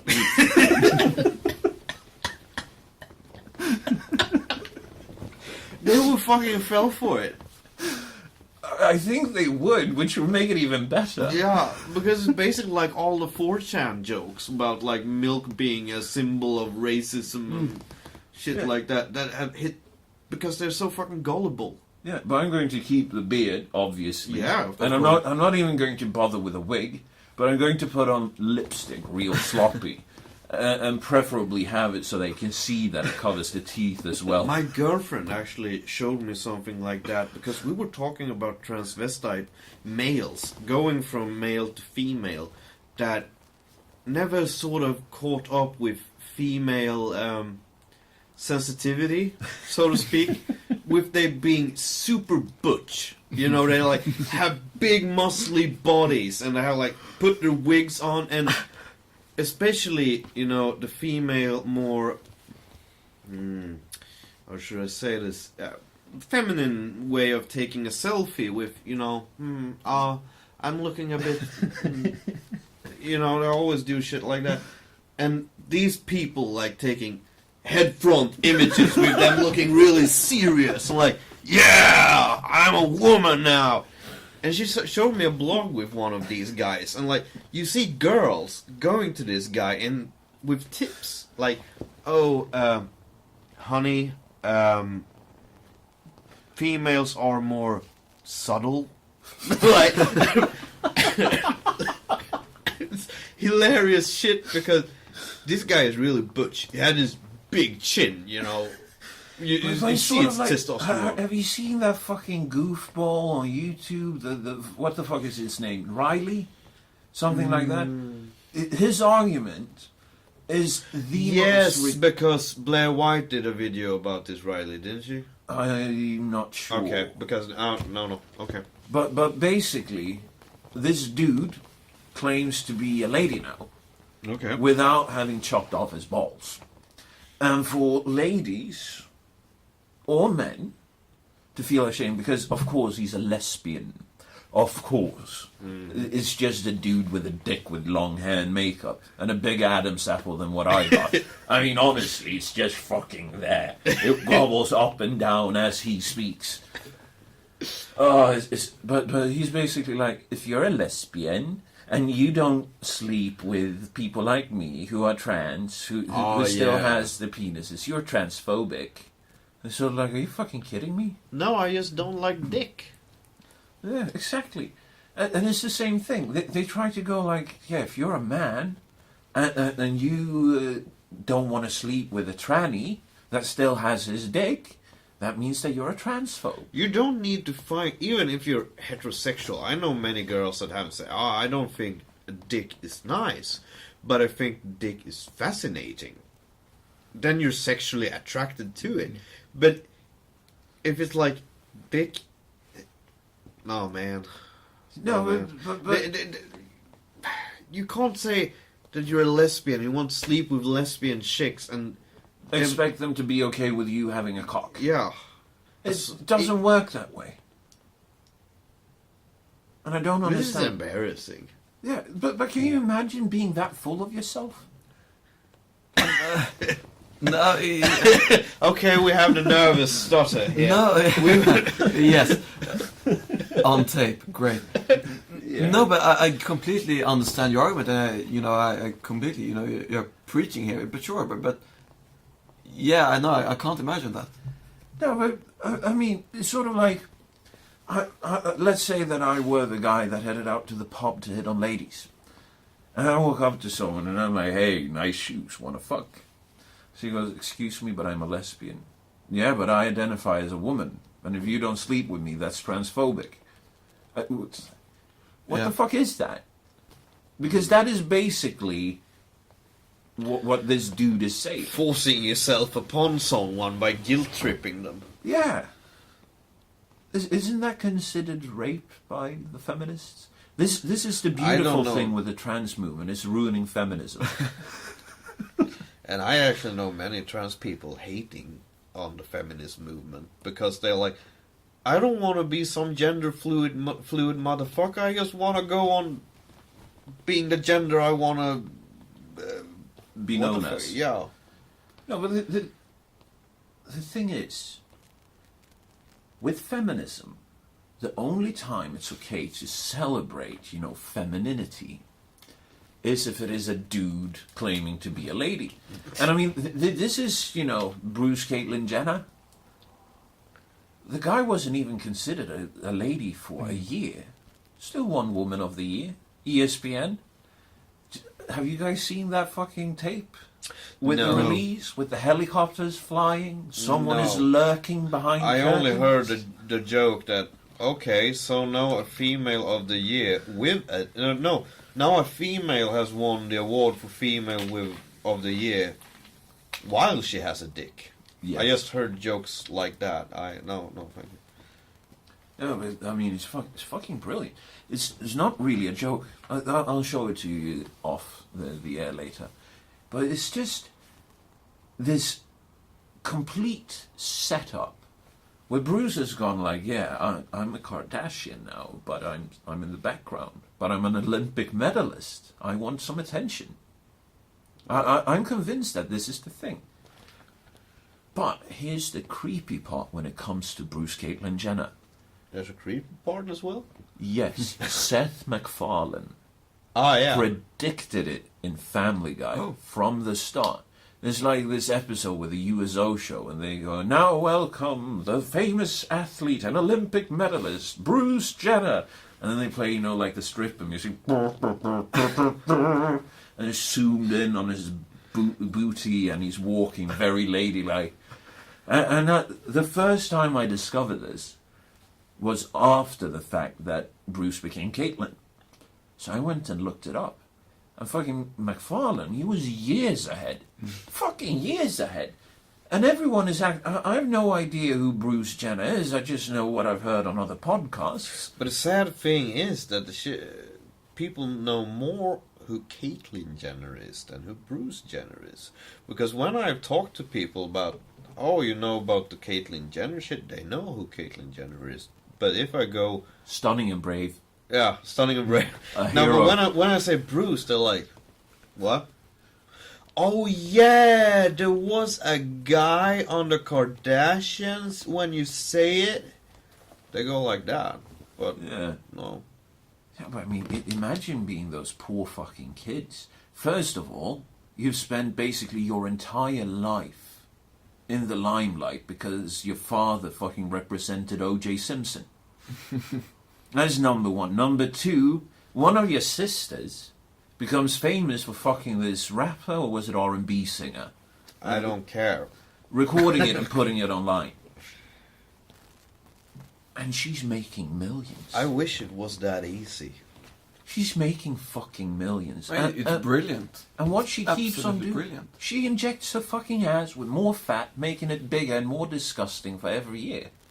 I fucking looked at, the latest bikini pics because they just floated by. I looked, that thing looks disgusting. I hope no one looks at my search history. No, seriously.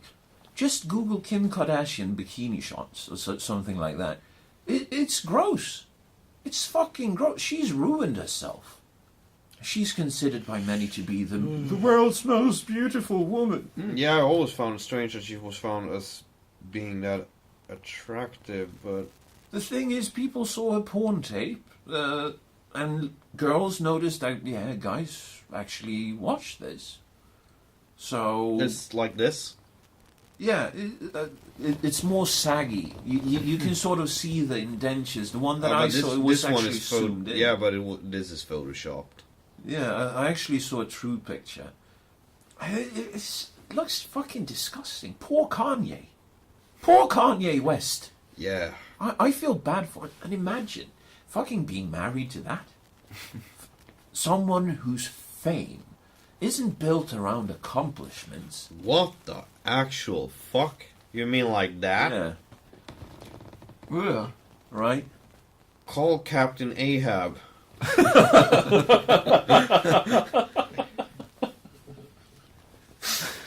It's basically just an ass. Yeah, and it does. It looks. It's not part of like the Fibonacci code even because when you see it, it doesn't. She looks like an ant. Yeah, it doesn't. She fit looks like a in. lighter skinned sort of ant. Yeah, because when you see it, it doesn't fit.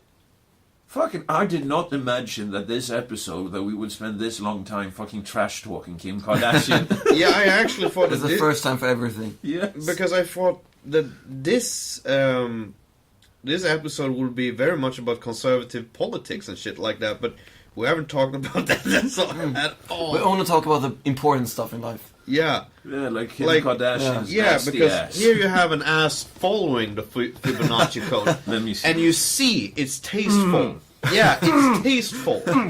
It's something you want to touch. It's something that you even want to put your face up against. Yeah, Between precisely. the cheeks and just go... Yeah, precisely. Are you tired of NKVD forcing social media platforms to shut you down?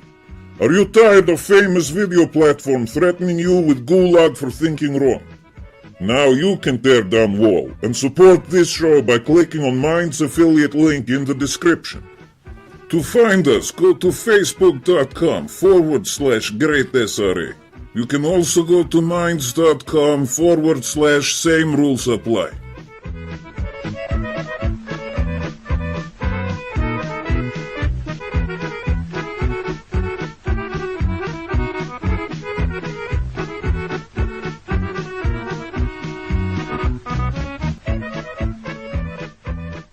And we are back.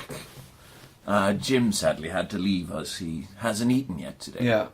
So, it's just me and Jamie Yeah. left here. Yeah. I think that could, we make something to work out with this as well. Yeah. I think, yeah, it will be alright.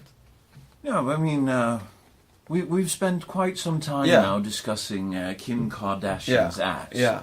Which was the last thing that I expected that we would do. Yeah, that's so strange how that just happened. And I guess that, the mistake people do is they only do this when they are shit-faced. And they just completely left where they start off and just go on a rant somewhere and then end up somewhere completely different. And I think that if you can do that and being sober and, fully rested and everything, that can be so much fun and just see how things turn out. Yeah, and I think it started when we were talking about trannies.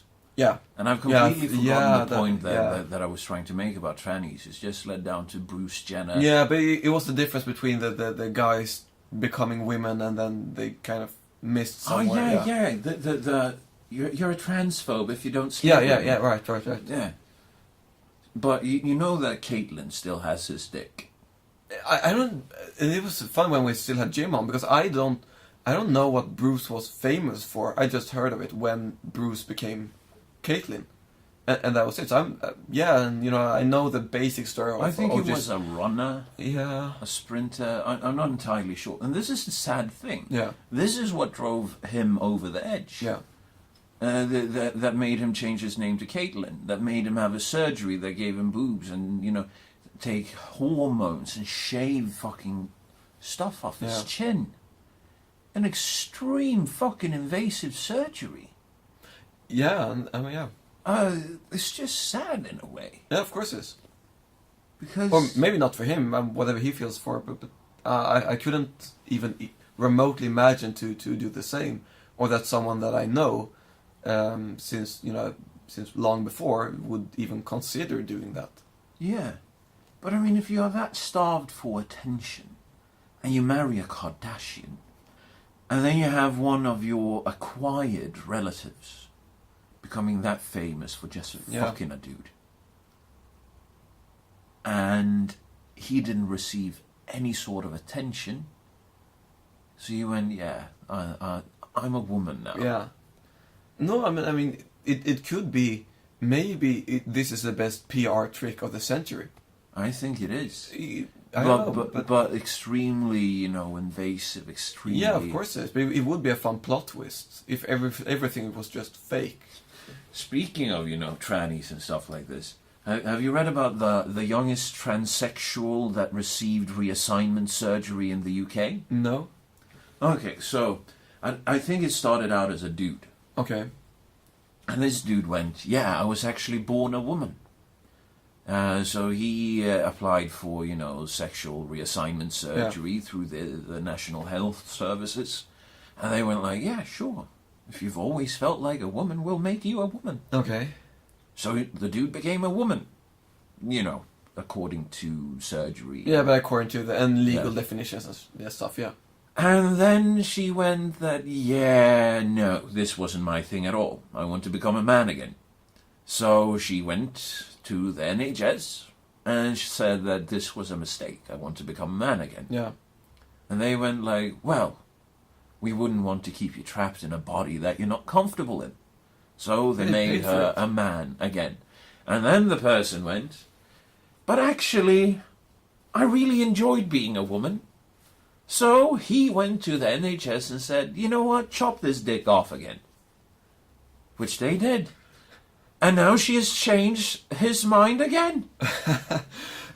I mean, that is fucking insane. Yeah. What kind of society are we where we allow people not only to chop the genitals once, but several times? No, but if people want to do that, that's fine with me. Do as they please.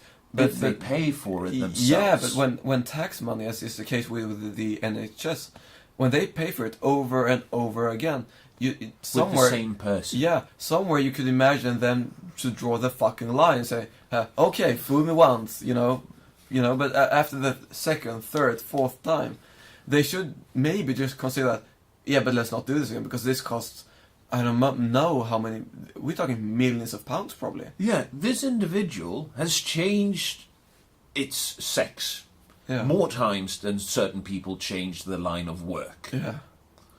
Which is insane. Especially if you look at the fucking Japanese.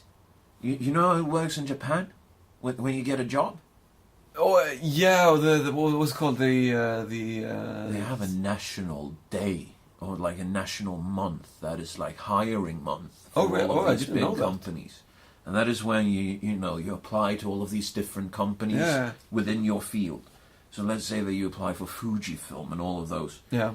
And then you go on interviews on all of these. And usually, if I remember the way that my friend who was over there, who told me about this, if I remember it properly, you have to dedicate like a week to each company Oh, wow. that you apply to. So something crazy. Because you have, the basic group interview Yeah. where they, okay, this guy sucked. Yeah. Off with him. And then you sort of work your way up top to where you meet the actual person that is employed to hire Yeah. people. And if you get hired, that's a lifelong commitment. Yeah. That is basically like marriage used to be. Yeah. And you're supposed to stick with that work. I always ask my friend, what if you want to change work? Well, weren't you sure when you applied? I mean, for goodness sake, you can't just change your Yeah. mind like that. Yeah. So if you leave your company, most people that are on other companies go like, but why did you choose that Oh, wow. to start with? I mean, I can't hire you. You're a flake. You're not trustworthy. With your decisions that you made when you were 13, and now you're 30. You're not trustworthy. You're Yeah. undecisive. That's interesting. A bit, or very different from what we are used to, but I mean, clearly works for them. Yeah, It's it Japan, so. Works extremely well Yeah. in certain ways. And And in it's other extremely ways. flawed in others, yeah. Yeah. No, I mean, I love the policy that they have. You show up before the boss, and you leave after the boss leaves. He has like a suite at work. Yeah, probably, yeah. And if you have to stay to the next day, it's all right if you leave at the end of that working day. But you still have to spend your night at the office if your boss does. If your boss says that, yeah, tonight it's karaoke and drinking for everyone. Everyone has to attend. Everyone has to get shit-faced. What do you mean? It's your daughter's birthday. Don't be silly. We're out singing karaoke. And Yeah. usually you don't make it home. Yeah, and what do they call it? The salaryman system. And that is a very, very... I would like to say unique, but at the same time I don't know. But you know, that's something very, very different, and a system which I wouldn't be even close to understand completely. Of course, I've tried wrapping my mind around it as Yeah. well. My friend, he met someone. He has a couple of Swedish friends from his hometown that went over. They met Japanese girls and got married, and they're working there. Well, they're working the Swedish way. It's sort of like, you pay me to stay until 4 in the afternoon. Yeah. I'm leaving. another minute after. Yeah. Yeah. And everyone is like, oh, how can you do that? But basically, But how does it work for them? Do they get fired or no, they're fine They're because fine. they're foreigners? They're completely fine. There was a point that I had with this, a story, but I completely forgot what it is. But he went to a party with this company. Yeah. And first of all, their party interactions, they're just sublime. You're supposed to show up on time, on the set time. It's not, Western rules. It's from 7 in the evening and forwards. Yeah. If it's 7, you probably should show up around 6, just to be certain. Because at 7, everyone is supposed to have had their welcome drinks, and then you gather in the main room, in a circle, on chairs. And you go around the room, and everyone has to say, hi, my name is this, I work with this, and these are my 5 top interests. I'm single, I'm married, I have kids, all of that. Oh wow. So they have an icebreaker. A forced icebreaker that still turns out very organically. Yeah. Is that that could be brilliant? It is brilliant, Is in a it? way. Yeah, in a way, yeah, definitely, yeah. Because it's the icebreaker is organic. Mm-hmm. You're forced to do it whether you like it or not. And that makes it bam, organic. I mean, it's just fucking brilliant in certain ways. Yeah, definitely. But they don't have a real concept when it comes to irony or anything like that. Because, or, any sort of like, you mislabeling something. Okay. First time he went over and he went into like a 7-Eleven Japanese version. Yeah. And he went in and he was like, yeah, I would like a coffee. What size? Oh, just a normal one. And she just fucking lost her shit. What do you mean normal one? We don't have anything named normal. We have small, medium, large, extra large.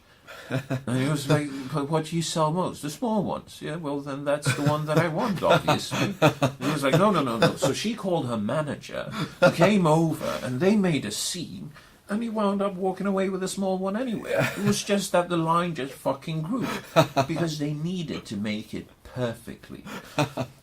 And going into, like certain grocery stores, Okay. or certain clothing stores, they have people hired to pack your bags, but not in the way that they pack your bags and just hand it to you. Yeah.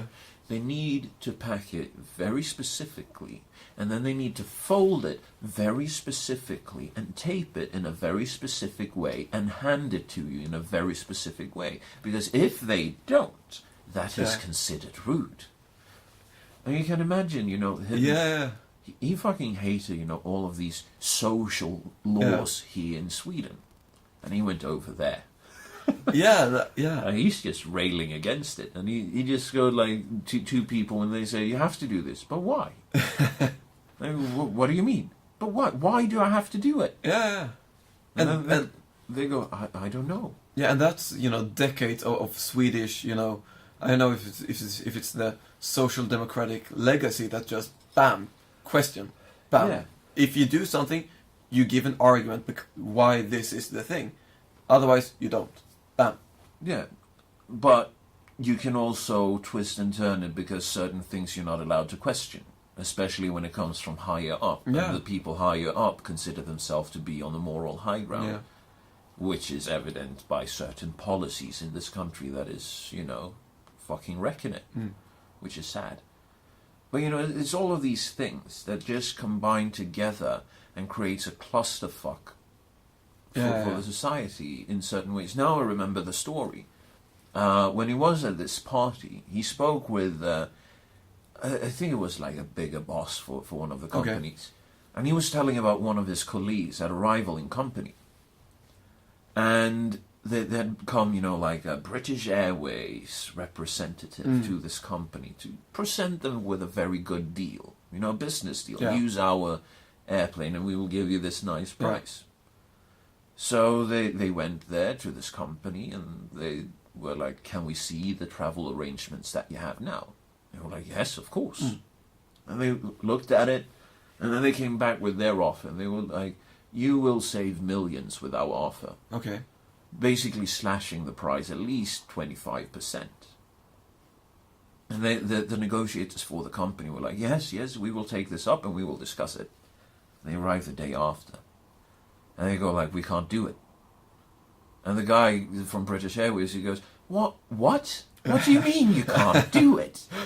And you go like, yeah, he decided when he came into office as the acting CEO of this company, he wrote in his company policy that this kind of deal is too good to be true, therefore it can never be made, and therefore it couldn't be made.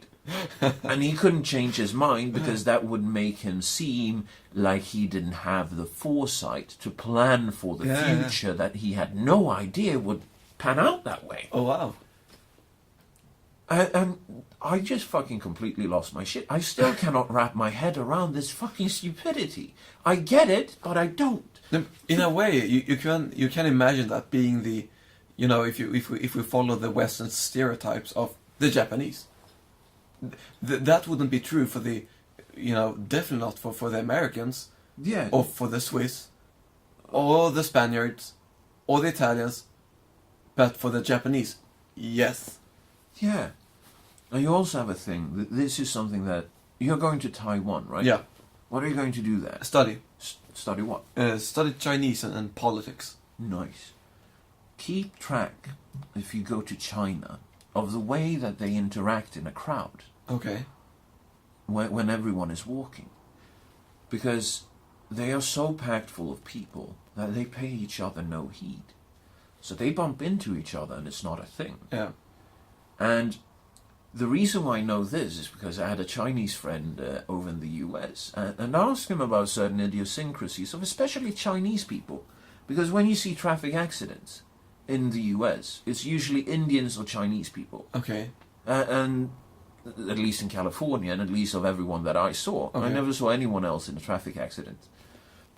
And I was just like, but how does this work in China? Do you have this much accidents there as well? And he was like, yes, of course we do. Because and more I was like, people, why? yeah. And he was like, because there's too many cars. No one gives a shit. No one that can afford a car has to worry about not affording a new car. Yeah. And since there's that many people and you have that culture of just walking about, you bring that over to when you drive. Yeah. And I think it has to be the same in India. There's one friend of mine that I don't know what happened with him, but he was also Swedish.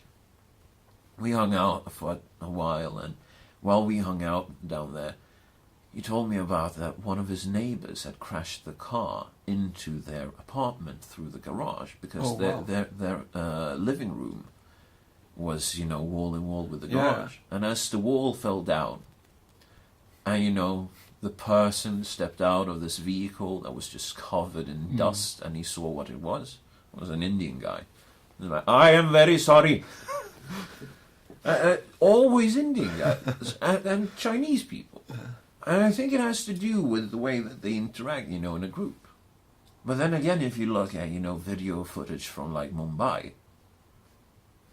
they drive perfectly because no one cares about each other in that way, so you sort of have to adapt yourself to that. It's the same thing in Vietnam, actually. When they drive mopeds, I know a friend that has been over there. Yeah. And the one thing he was told was when you start walking across the road, you don't stop walking. Never. And he was like, why? Because the people will see you and they will adapt the traffic according to you. They will never stop for you, though. so you can imagine, you know, stupid fucking Westerner just la-di-da. Oh shit, there's someone coming. And then all of a sudden you have a clusterfuck, fucking serial collision. If you just keep on walking, no matter what, you keep walking. Yes. Now I want to try that when I go to Asia next time. Ask them first, Yeah. because Yeah, maybe I should. Yeah. yeah. Especially, I think this is only applicable to Vietnam. Yeah. And I think that this is also just when it is the mopeds that they drive. Yeah, it could very well be. Because I don't know if they even have cars, because it seems very impractical over there.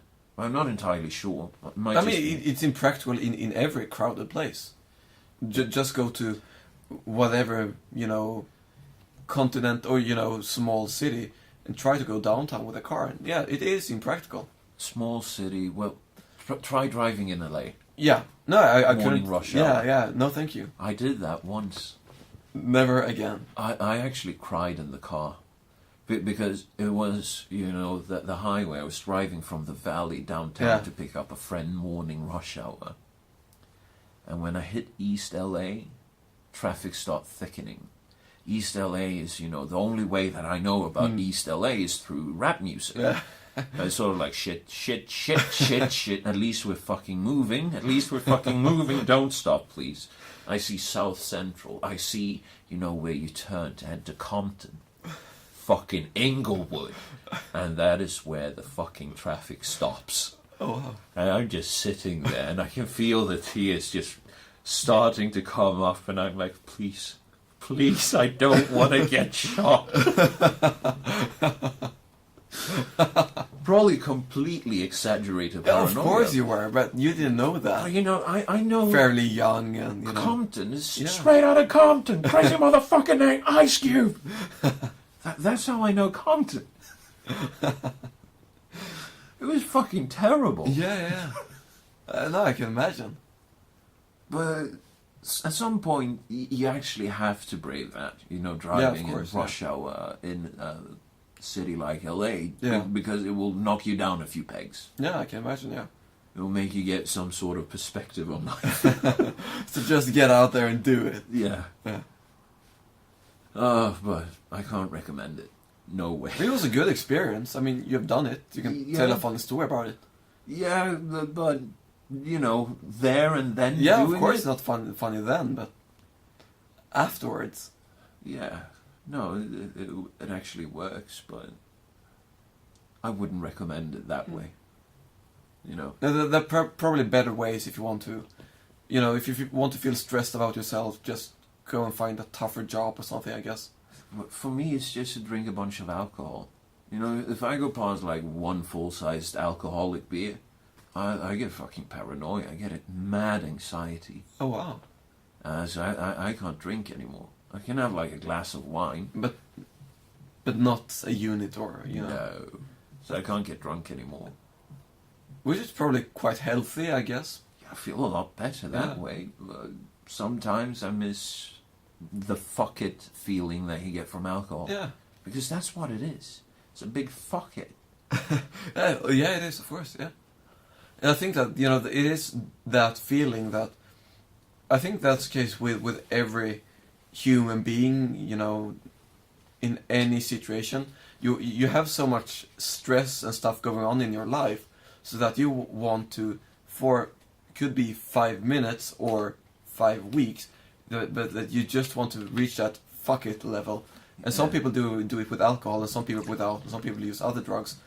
But But I think if we really could boil it down, I think that is basically why people are using different kinds of substances to alter their minds. Or it could be coffee, just to have a bit of energy and be able to carry on. Yeah, but I would say that alcohol is the definition of fuck it.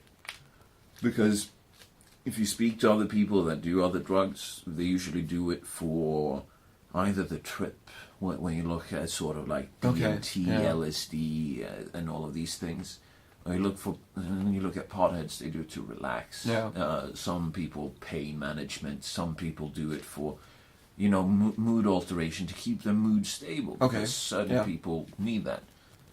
But alcohol, I mean, when you think about it, the way that you become when you drink it, there's no medicinal thing going on with being drunk, other than you poisoning yourself, basically. Yeah, and you end up doing stupid stuff, and then hurt yourself or, others.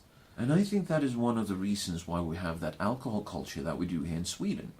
where you go through your week. You fucking hate your jobs. Yeah. Talk to most people, they fucking hate their jobs. And then the Friday comes. They have Friday night off. And then Saturday comes. Because they have Sunday off. And they start out with a pre-party. Yeah.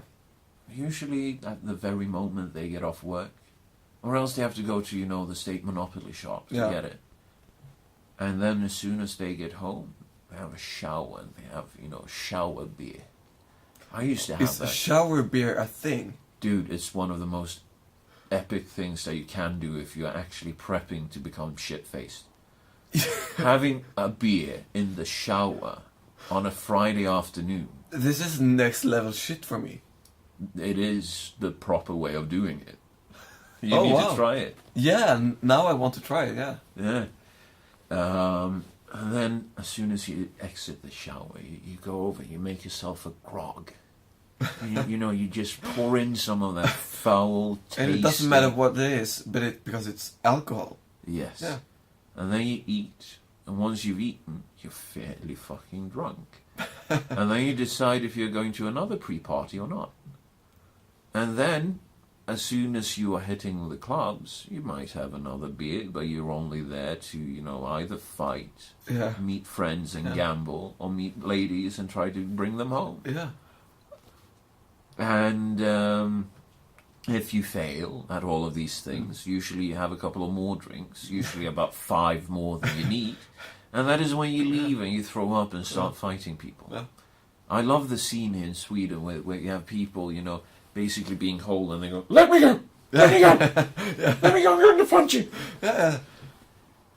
It's just so much misery, but I think that this is a reaction of having a week that you hate. Definitely, and especially if you are not, to get back to my point before with the Dutch alcohol culture, especially if you're not allowed to have even a sip of alcohol during the week, and you hate your life and your job and everything so much, of course it's going to be a fucking bottleneck in the end. Yeah. Of course it is. And that's a situation where we have just taken it to the next level. And the shower beer is just a small fraction of this. Of course it is. And I think this is absolutely brilliant, to be shit-faced even before dinner. And then decide, this is next, yeah. Mm? But that's the way it works.